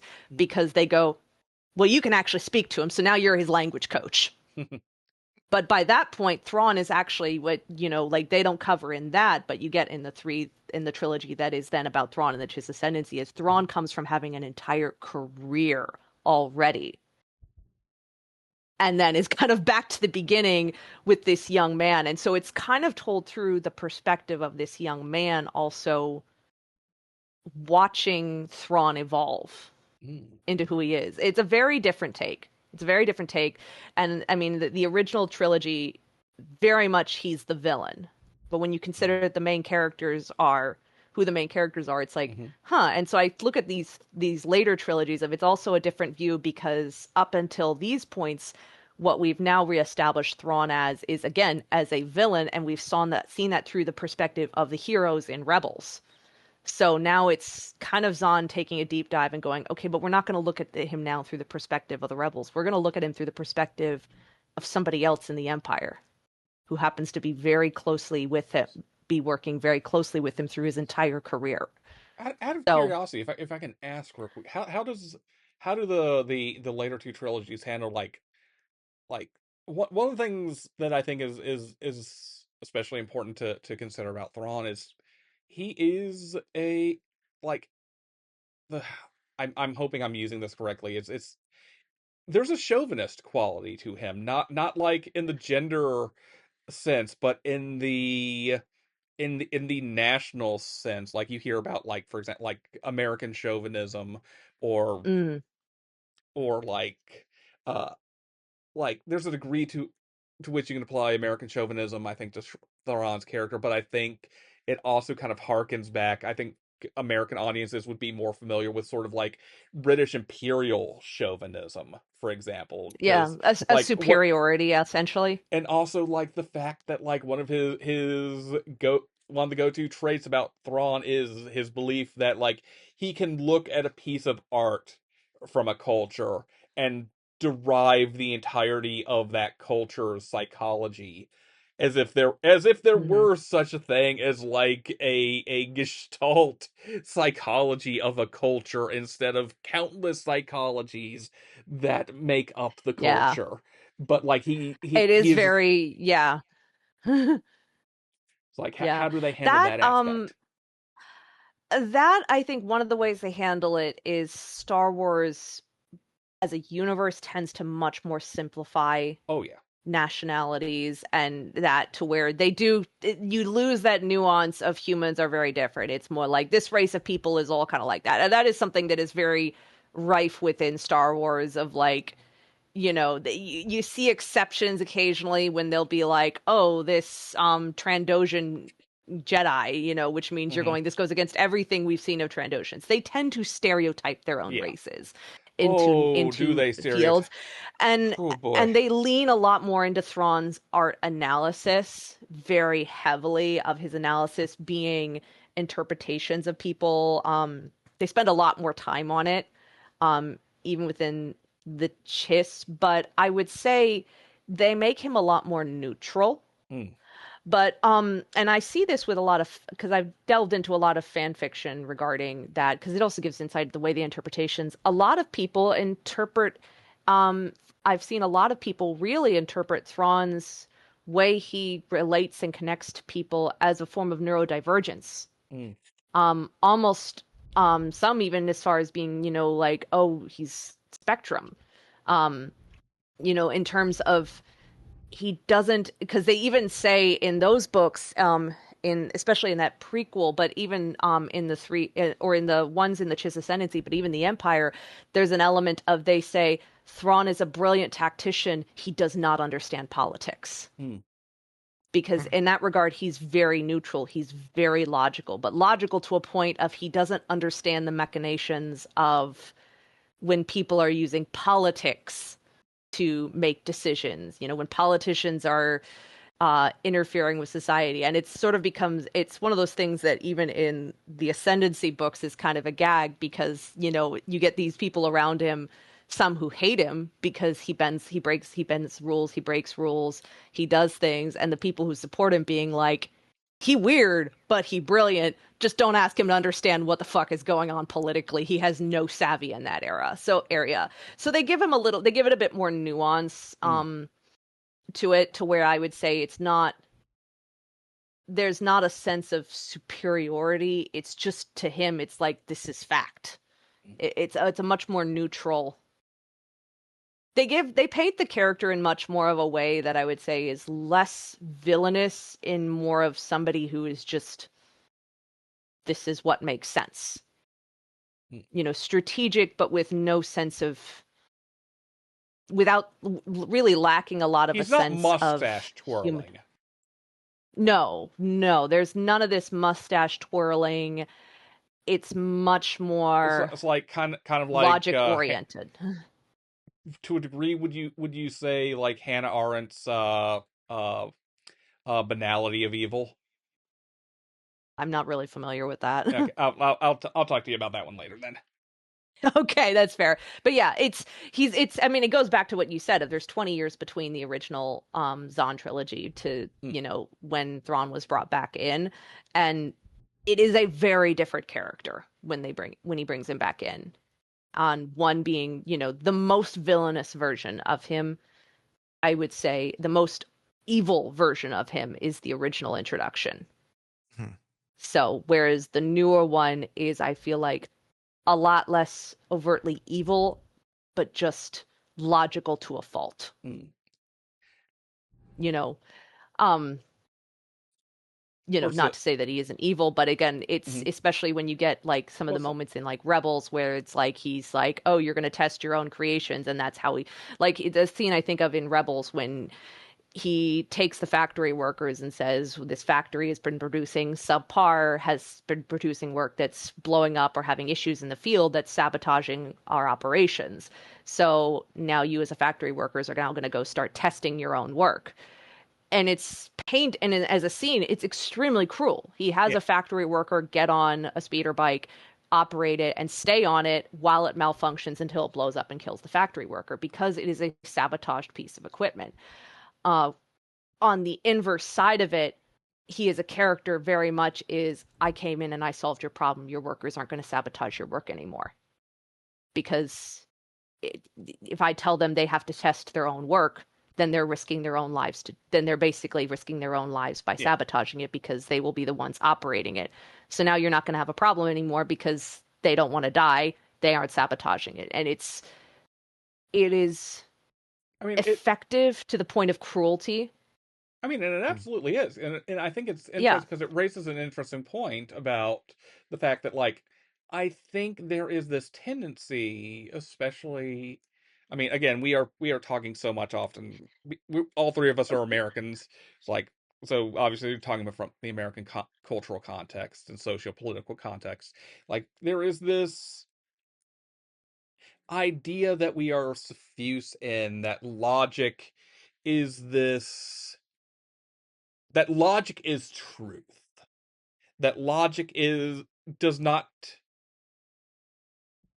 that logic is free from bias, that logic is free from uh I mean that logic is value neutral. And I think the interesting thing there about you going with the pointing out and writing Thrawn along these lines of having this kind of logical mode of thinking, I think it helps us realize logic isn't value neutral. And there can be all kinds of logics that are internally logistical to themselves, internally Hmm. coherent, but do they stop working when you get to different frames of reference? It's Hmm. is in the frame of reference of wanting to run, like, of course you could ask the question, in the long term, does this logic actually work out for running a totalitarian empire? Because we see that in the end, what ends up happening is it still creates the contradictions that help tear it apart by Yeah. engendering the rebellion. So, but overall, I think that's really interesting to think about, and how like these things that we kind of take for granted as being value neutral are really anything but. They are in fact actually exclamations of what is valued. What is it here? Like the idea that you go and have the worker go and test their work. Obviously, the logic there Hmm. is you're having each one test something they worked on. But then the question is, well, where along the line was the saboteur? It's Hmm. like who obviously it's an assembly line process. Not everyone is going to be working on just one, not everyone's working on their own bespoke speeder bike for the troops Yeah. here. These are people who are somewhere along the lines and all contributing bits and pieces to it. I think the guy that he chooses narrows it down to he's the one who inspects at the end. But then there's still the question of well, maybe what if he's not the saboteur, and what if he just missed the sabotage? And the Hmm. logic there, there, we can interrogate that logic of, well, it's a logic that one, it doesn't value human life as indispensable, because the entire idea is I'm willing to sacrifice this to prove a point and to instill fear. Hmm. And it's a logic that says maybe you aren't the one who did it, but I will hold you responsible for not catching it. If you Yeah. fail us in this way, you are dead to us, literally dead to us. And so Yeah. I find that interesting in the way, and pulling this back to sci-fi in general, the way science fiction gives us the space to explore these issues and to interrogate things we take for granted. Yeah. Well, I mean, it's Yeah. even looking at the idea of group punishment. He is Hmm. taking the route of, I will punish everybody, even if there's only a few saboteurs in here, because the idea is not that I caught the saboteur, it's that I instilled enough fear that whoever is sabotaging it, if that wasn't Mhm. them, stops. And it also You know, starts turning them against each other too. It's like reminds yeah. me in 1984, the thing I bring up in conversation all the time when talking about the themes of that book. Everyone thinks like the big scary thing is like, oh, the telescreens can also see you. It's all the security cameras. It's like, and that's like a very superficial reading of it. One that Orwell does a thing with at the end where the thing that gets people caught, it's not the telescreens, it's not the hidden cameras, it's not being constantly watched by technology. It's turning people against each other because there's a coworker of I have forgotten the main character's name, but his coworker, when he is sent to the Ministry of, I think it's to Minitrue, the Ministry of Truth, Mhm. for basically ideological, because he's found out as being like an ideological radical because he's deviating from the party norms. It's like he finds his coworker there, and what his coworker says is like his children heard him muttering in his sleep something negative about Big Brother, and they went to rat him out.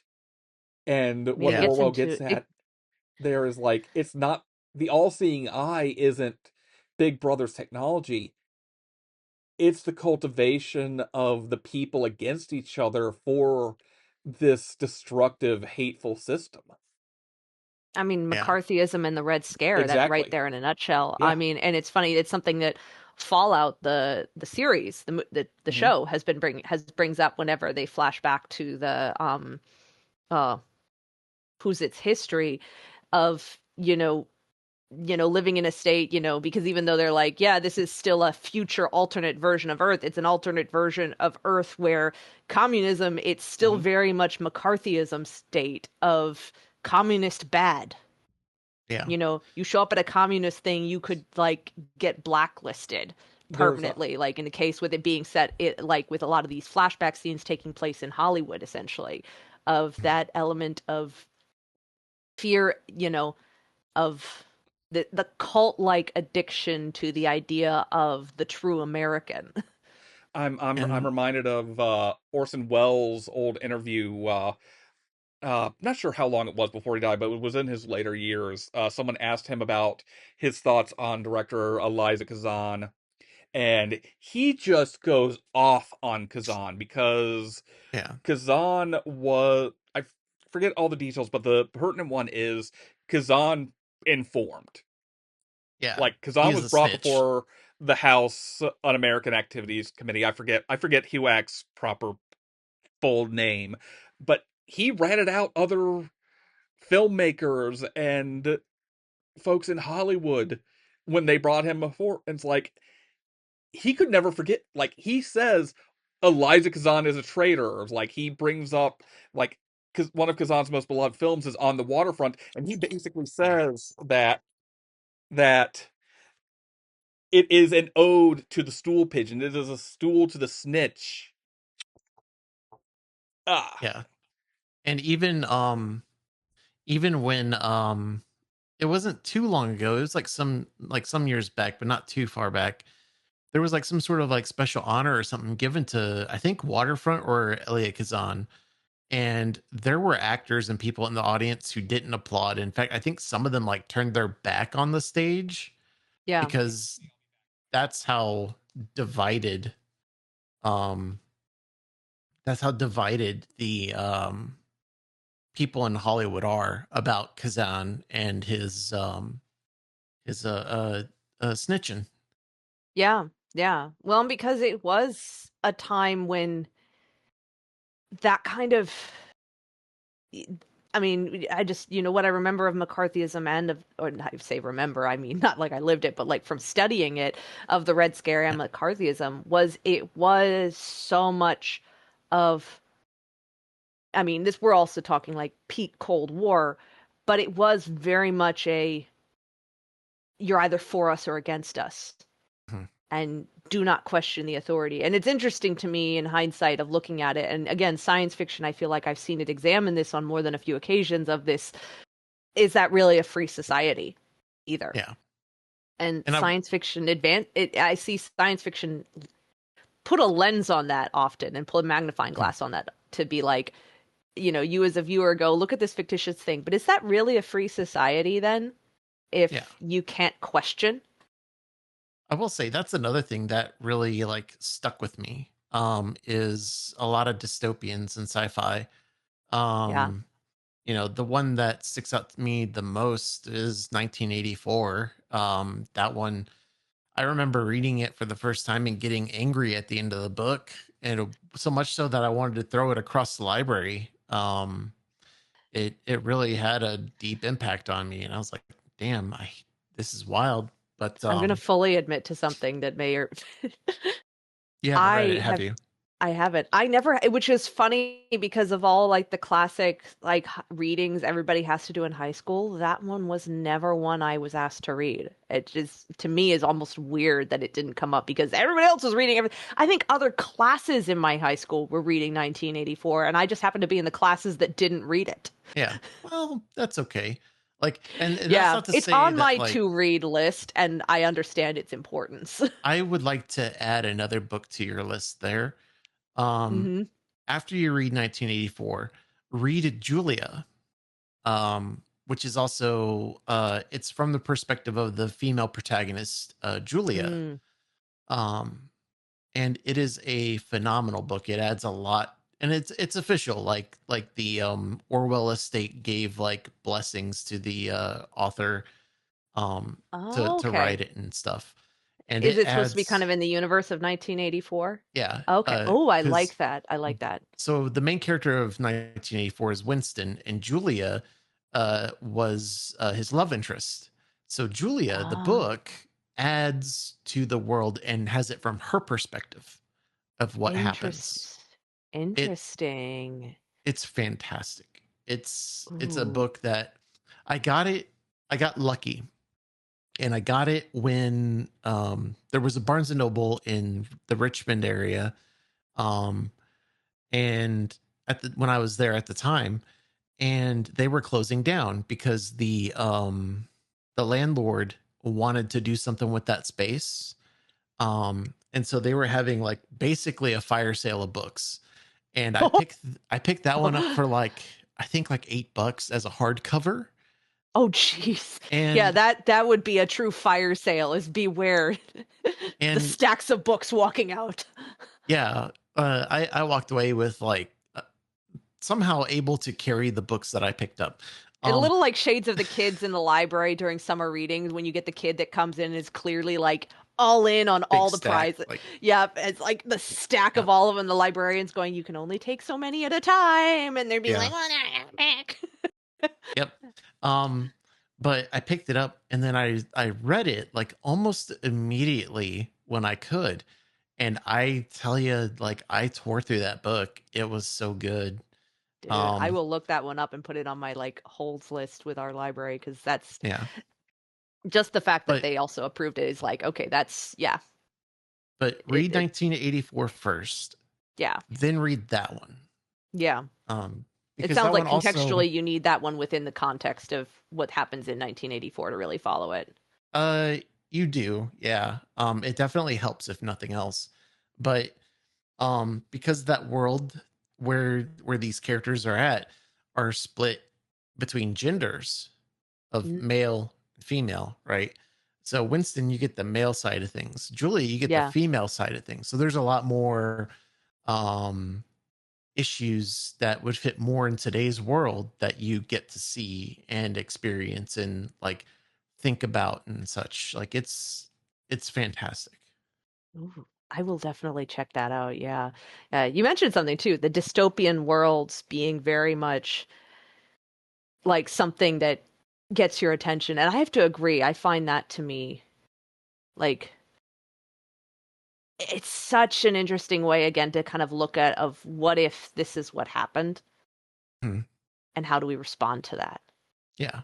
Like, like gosh, even like Hunger Games. And that's not necessarily like to say that's a favorite, but it's very much a what if this is what how life looked and just examining the world in it and the elements of it really looking at like classism and social dynamics and wealth distribution and economies that are built on having groups of people who are kept at the bottom Hmm. versus those who get to be at the top. And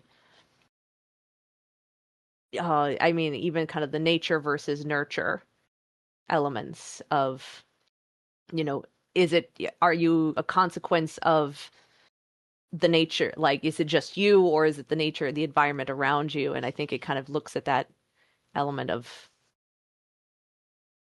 what shapes people Yeah. socially. So, ooh, so interesting. Well, I do have to ask, Hmm. do you have any particular science fiction that I know this is a journey for you, which I'm very Yeah. excited that you're getting to go on this journey and that we get to be a part of it too. Yeah. Um, that does make me want to ask that, that does make me want to ask, is there anything for you, Dave, that you are maybe looking forward to as like the next stages of this journey or science you're looking forward to digesting and see how you respond to it, regardless of whether you like it or dislike it. Right. Well, so there's a couple books that I am looking at right now, that I've picked up briefly but set down. One is Red Mars, Okay. the Mars trilogy, where the top 100 scientists from around the world, like one third being from the USA, one third being from Russia, and then one third being kind of a blend of others. Um, they get launched to Mars to set up a colony, and to eventually terraform the entirety of Mars, uh, in the name of Earth. Um, and uh, on that journey, um, eventually one of the people on board the ship says, "Why should we even listen to the people on Earth when they're so far away from us?" And Oh, it goes from there. Like there's little cracks and bits that you see throughout the journey as they're traveling through space, but then like that question pops up and it leads to more intrigue with that, right? um yeah, I could see that. It so sounds really interesting.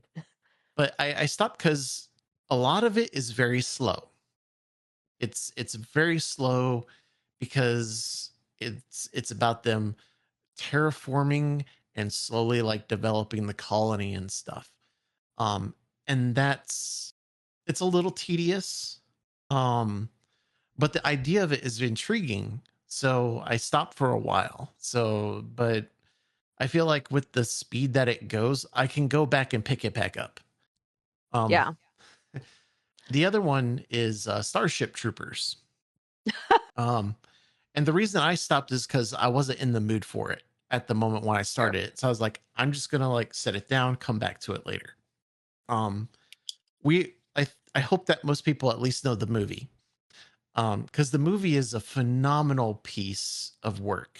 It's just so wonderful to bathe in.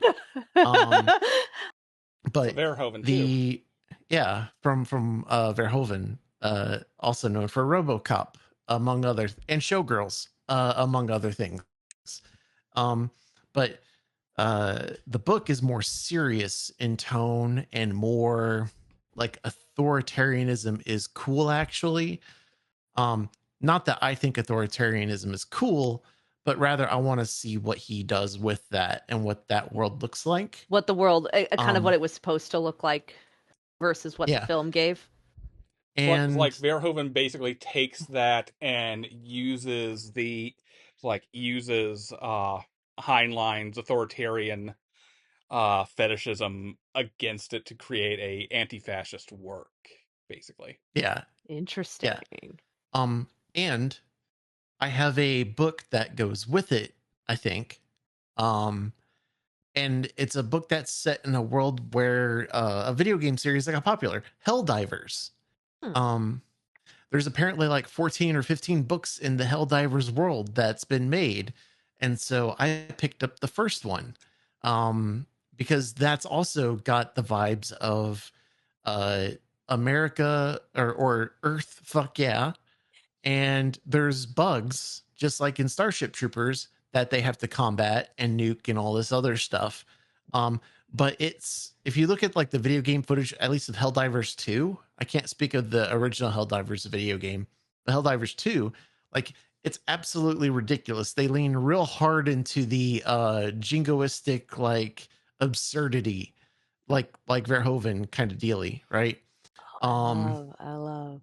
and so it's like, this is fantastic. um and so I was curious about the book. um and so I want to read it in comparison to Starship Troopers, to see how they kind of work together, what doesn't work together, like all that stuff, Hmm. comparison and contrasting. um Yeah. so I that's kind like. of, yeah, that's kind of what I'm looking at right now. Ooh. What about you? I mean, I've definitely. One thing I will say I am looking forward to, and I am looking forward to having a discussion on this later once it is fully out. E and I've already touched on it a little bit. Mhm. I am looking forward to the entirety of the Trigun Stargazers Ooh. series. Um, Mostly because Trigun was very, it's something I've realized as I've gotten older was an anime that really had kind of a core influence on me as a kid when I first saw it. Thematically, with the idea of there being this character who goes out of his way to protect life and human life, and is very much always pushing for that sort of, you know, kind of again something that puts weight on, yes, it's this badass with a gun, but he doesn't want to kill people. He doesn't kill people. He's sworn not to kill people. And the juxtaposition of that coming up against people who are like, there's no way around it. And so it creates a discussion. And I didn't expect, after rewatching the series after like 10 years, the original, I was like, okay, there's definitely some things that haven't aged as well with this. So, and then went and watched the new series and was pleasantly surprised to see them kind of evolve the idea further. And so I'm waiting until they finish Stargazers to watch it because I'd rather just binge it all at once.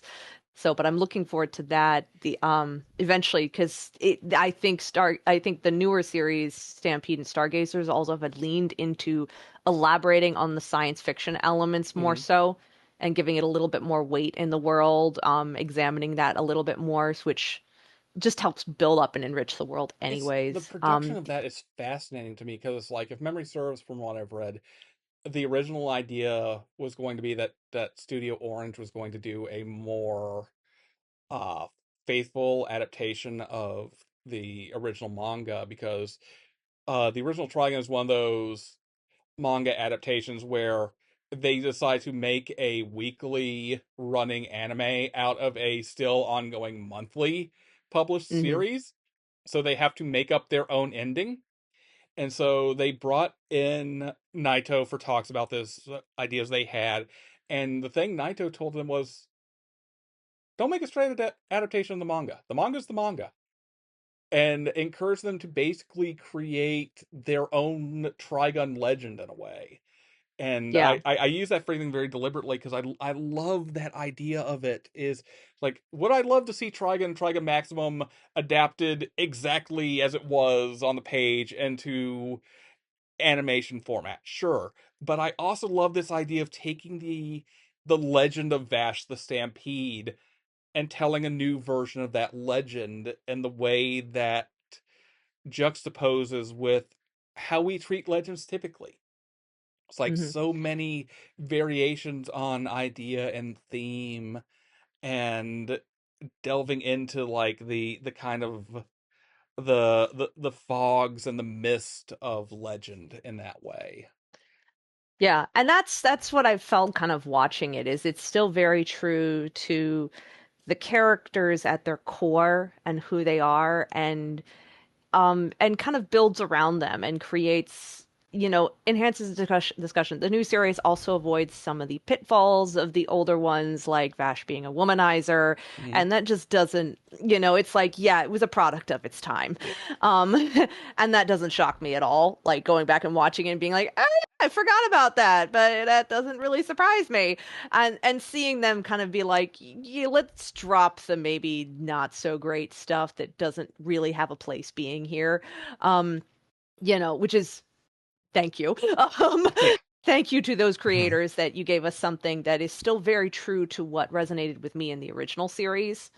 And then and then avoided the stuff that didn't need to be there, but still was very true to the characters, the core values of the characters, and giving us a lot more insight into how that impacts the world around them, how they interact with the world around them, and meanwhile, how the world around them has developed despite that. So, yeah, I'm definitely it's all to say that I'm looking forward to once Stargazers is complete, sitting down and watching beginning to end so that I can digest it all at once because, again, I have to binge it. So I don't want to do one episode at a time. No, nope, I'm not. I am saying blackout on Stargazers until it's done.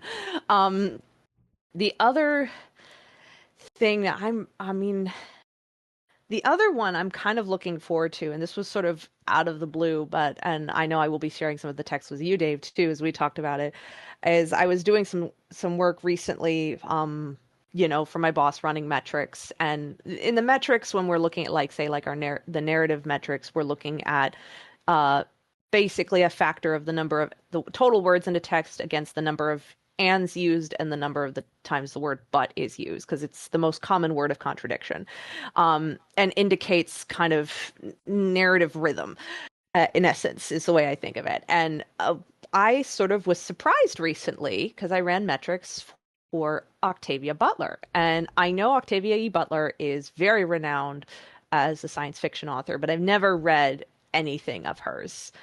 And was very surprised to see that she scored a lot like Crichton did in a lot of the same ways. And their styles could still be very, very different, but to especially in seeing kind of that and to butt ratio, realizing, oh, there's a lot of narrative rhythm going on here. And so I have a feeling that she is going to actually be somebody whose writing is also writing that kind of like Crichton's is very online with what I enjoy reading. Um, because I have trouble with science fiction that's a slog, Sorry, Frank Herbert, but no thank you. Dune is a slog. I don't know if I will ever go back and finish reading it at this point. I tried. I took an honest attempt and it didn't work. But discovering that with Octavia Butler and realizing just from numbers, and again, I haven't verified, I haven't gone back and read, but has got me really intrigued to go back now and read, and also to see the difference in perspective, uh, you know, because this is a black woman also writing science fiction, and I would really love to see how that shows up. I caught glimpses as I was going through and analyzing the text, but I want to actually go back and read it now. And knowing that she's responsible for a lot of major science fiction novel series has me very, very intrigued. And I'll be sharing some of those texts with you, Dave, because I'd be curious what your take is. I haven't read them, so I can't say for certain. I just know the numbers make me go, this might be in the same vein as Crichton in terms of the style that I like to read, which is much more action driven when it comes to writing. So I'm very, very intrigued for that too. Um, Otherwise, I'm just excited to kind of be diving back into looking at these stories in a different way, even the ones like Jurassic Park that I've always enjoyed. So, what about you? Do you have any particular science fiction stories that you're looking forward to this Oh, this year? You haven't digested yet, or you are going to digest the next in line? I th Whether or not you end up liking or disliking it. I'm I will hoping fully that admit, I'm this fully year looking forward is to Stargazers, but I might hate it. I'm hoping this year is the year that I finally sit down and properly read through both the Expanse novels and the Culture novels. The duo James S.A. Corey for the Expanse, and the late oh, I have forgotten his name. Let me look that up real quick. See. Ah, Ian Banks. Ian M. Banks for the Mm. Culture series. I've got all of those now. I just need to sit my ass down and read them instead of like following every single minute detail of what is happening in the news at the moment. Ain't I that the trick have these days? Oh yeah. I But have him on my to read list. Mhm. and I like think he's got something on mine. So, Yeah. I think some of the other things like we've talked about doing the I keep calling it short bites. I forget if that's the term we actually went with for the no, it's Rough cuts. no, no, not that's that the bite size. bite size thing. Hmm. So it's You got the like bite part. the for the bite size there's a couple I've got listed here that would be revisits, but there's a couple that I'm considering suggesting to y'all for some of my picks this year. Since I think like Okay. over the course I've never done a proper I've never actually gone and watched Serial Experiments Lane. That might be something that I throw into the pile this year when we do the bite size. Because it's like technically that's only 13 episodes. It's maybe three more than we normally allotted, but you know, but still, Interesting. and Interesting. like Yeah. of course that one is wild because like getting back into problematic authors, Chiaki J. Kanaka kind of went a little nutso uh in recent years when it comes to conspiracy theory and cancel culture shit. Mm, that's sad. Some do. Yeah. I mean, Yeah. even Crichton, towards the end of his life, he was very critical of the environmental movement. Mm, And or he was very critical of the science world in the sense that he was very critical of communication. And one of his ongoing themes, his ongoing message was, you guys need to get better at communicating. Very, mm. very, very, very about like, look, you guys are smart, but nobody's listening to you because they don't understand you, because you're talking in a different world. You need to start communicating in a way that people will actually listen to you. And he kept getting rejected over and over and over, to the point that in the years before his death, he essentially shifted over his whole take on the climate movement, kind of shifted because the scientists weren't listening to him, but the people who were actually listening were all like the anti-climate. And it's a sad case of, he was making a very valid point of science communication as it is needs to be better. Like you Needs need to to be meet the masses where they are, and I do think there is a degree to which where the scientific community, if you are not trained in communications, especially mass communications, you can just readily slip into like it's a term I've seen used elsewhere, but I'll adapt it for this, the smug style, if you know what I yeah. mean. And it Yeah, leads to a yeah. very Well, misanthropic view too. we'll call it the and, we call it like on basic terms the and it's also the very Hmm. inner circle, which, Yeah. the thing that we find ourselves in the trainings that, we go through with students is being like, yes, your inner circle, like we do an exercise where we'll ask, who's your inner circle? Who's the person who you don't have to give any context? You can just start talking and they know exactly what it is. They are the people you could talk day in and day out on this. You don't need to explain the nuance, the implications, all these other details. You don't need to define things. They understand the weight of it.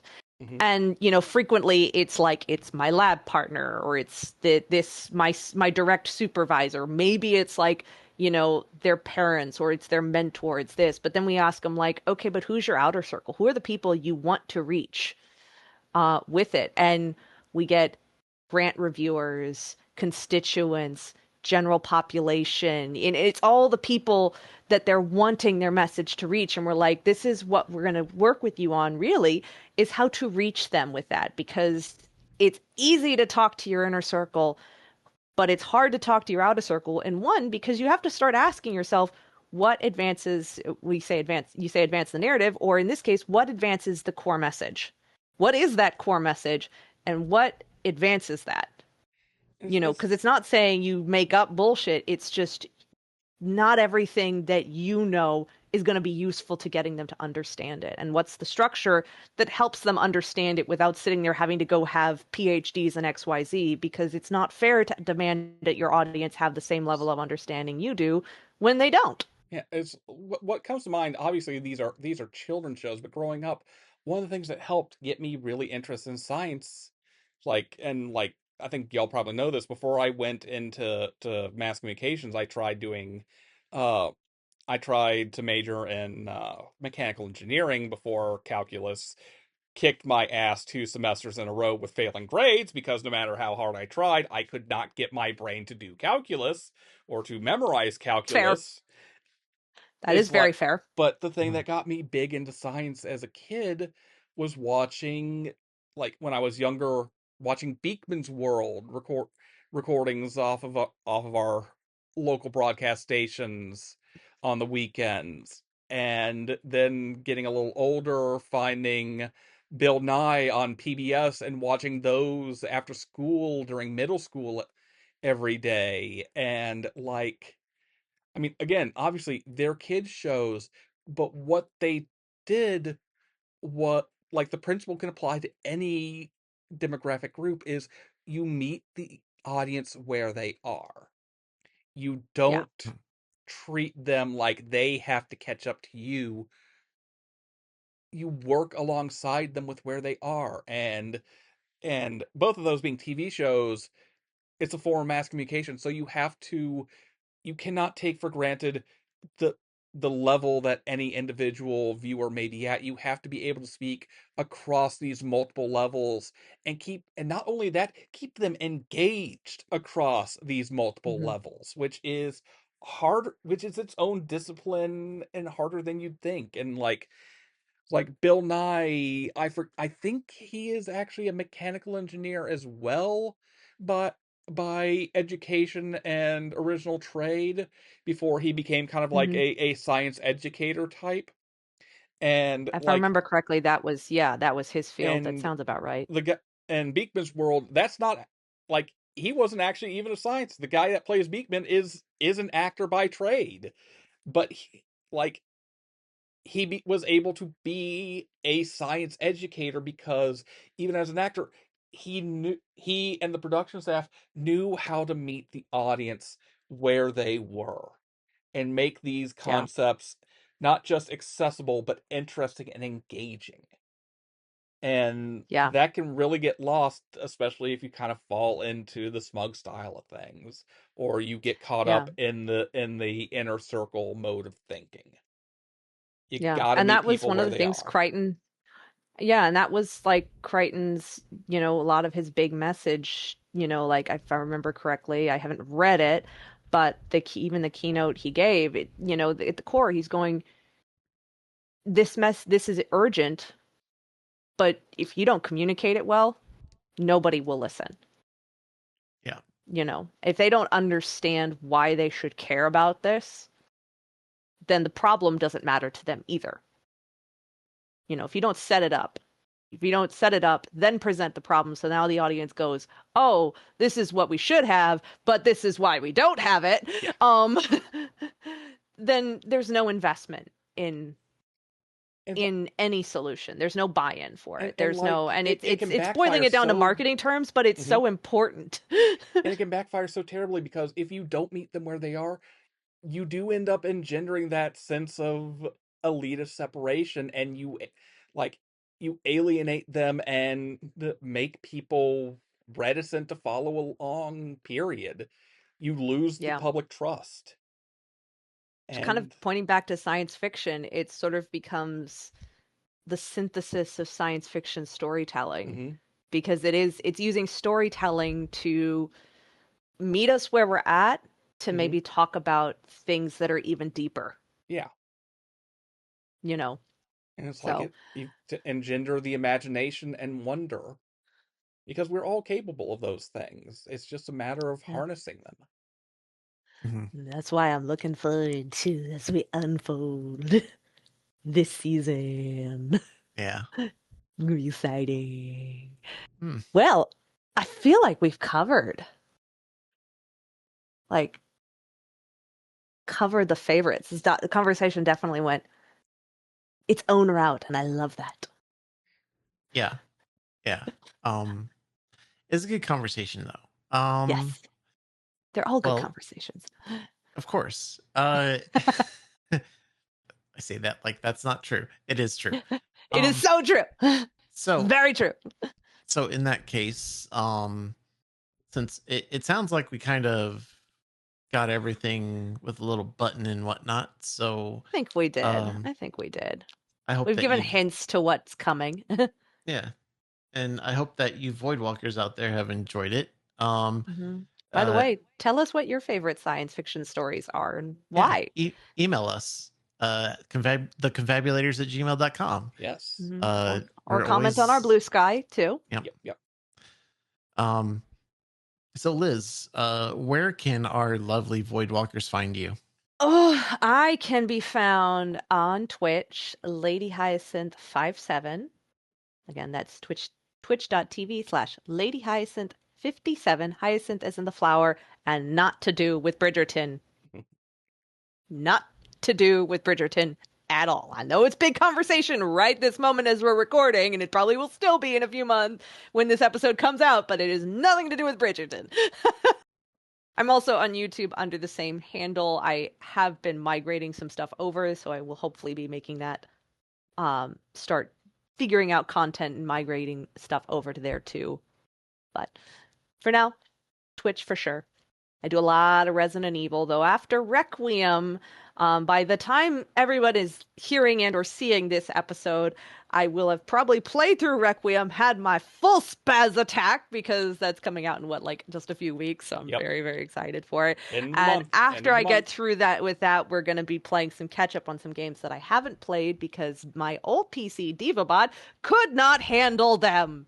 But Diva 2.0 can. I'm looking forward Excellent. to so many of these. Yes. Now, E, where can our Voidwalkers find you? All right, you can find me over on YouTube and Twitch. Twitch will be live. YouTube is the place for those VODs to happen at Lanzalentia, LANZALENTZIA. Same username on both of those.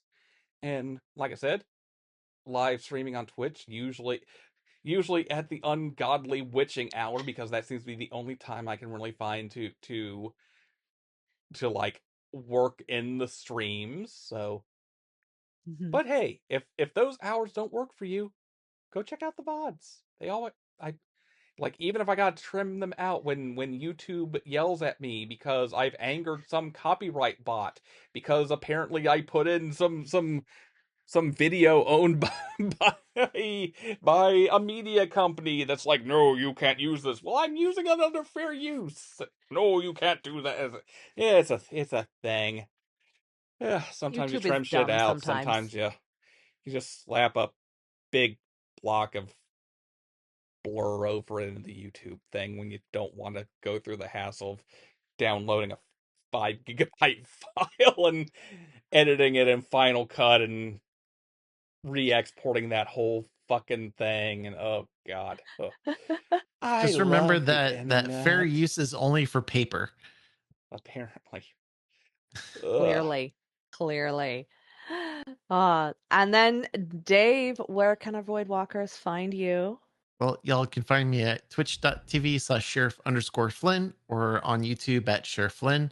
I know it's been pretty quiet there. Um, I've been more in domestic life, which has been lovely. Oh, And thanks. I am slowly setting up my office. For those of you who can see, you might be able to see a little bit of the background. I love it. Uh, I love it. and seeing what that looks like. it's in progress. So hopefully I can get that going. But once I do, uh, then it's just a matter of finding a better time for me to do streaming and stuff. Um, but that just comes with like big life changes and everything, and that's perfectly fine. Exactly. I'm happy, which is not a word I usually use because I don't generally like that word, but I And we am are happy happy. for you. Really. So I'm so excited for you. me too. Um, Yay.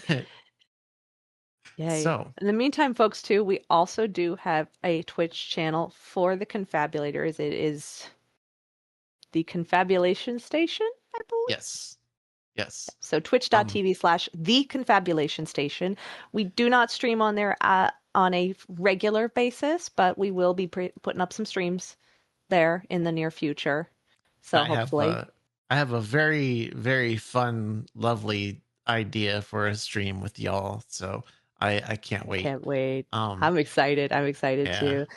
In the meantime, folks, too, do remember to, follow, subscribe, rate, review. Feel free to send us comments. You guys can find us also on Blue Sky. You can comment there. We would love to talk more. We love hearing what y'all have to say. Comments, questions, suggestions. Just know that we reserve the right to delete if you're being an asshole about it. So don't be a dick. yep. Don't be a dick. It would be All right. blocked. So, but in the meantime, folks, we thank you so much for being here. This episode 1 of season 2. Oh yeah. All right. Well, All with that, right. I'm Dave. I'm Liz, and E is also with us here, but had to step away for a moment. So, shout out to E, also our amazing producer who does so much for us. So much. Honestly. Yes. Yes. But yeah, till next time. Bye. The Confabulators is hosted by Liz Strauss and David Bockenkamp. Editor is E.W. Klein. Theme music is Oh Heavens by Cassidy B. Composer and artist, cbrva.card.co.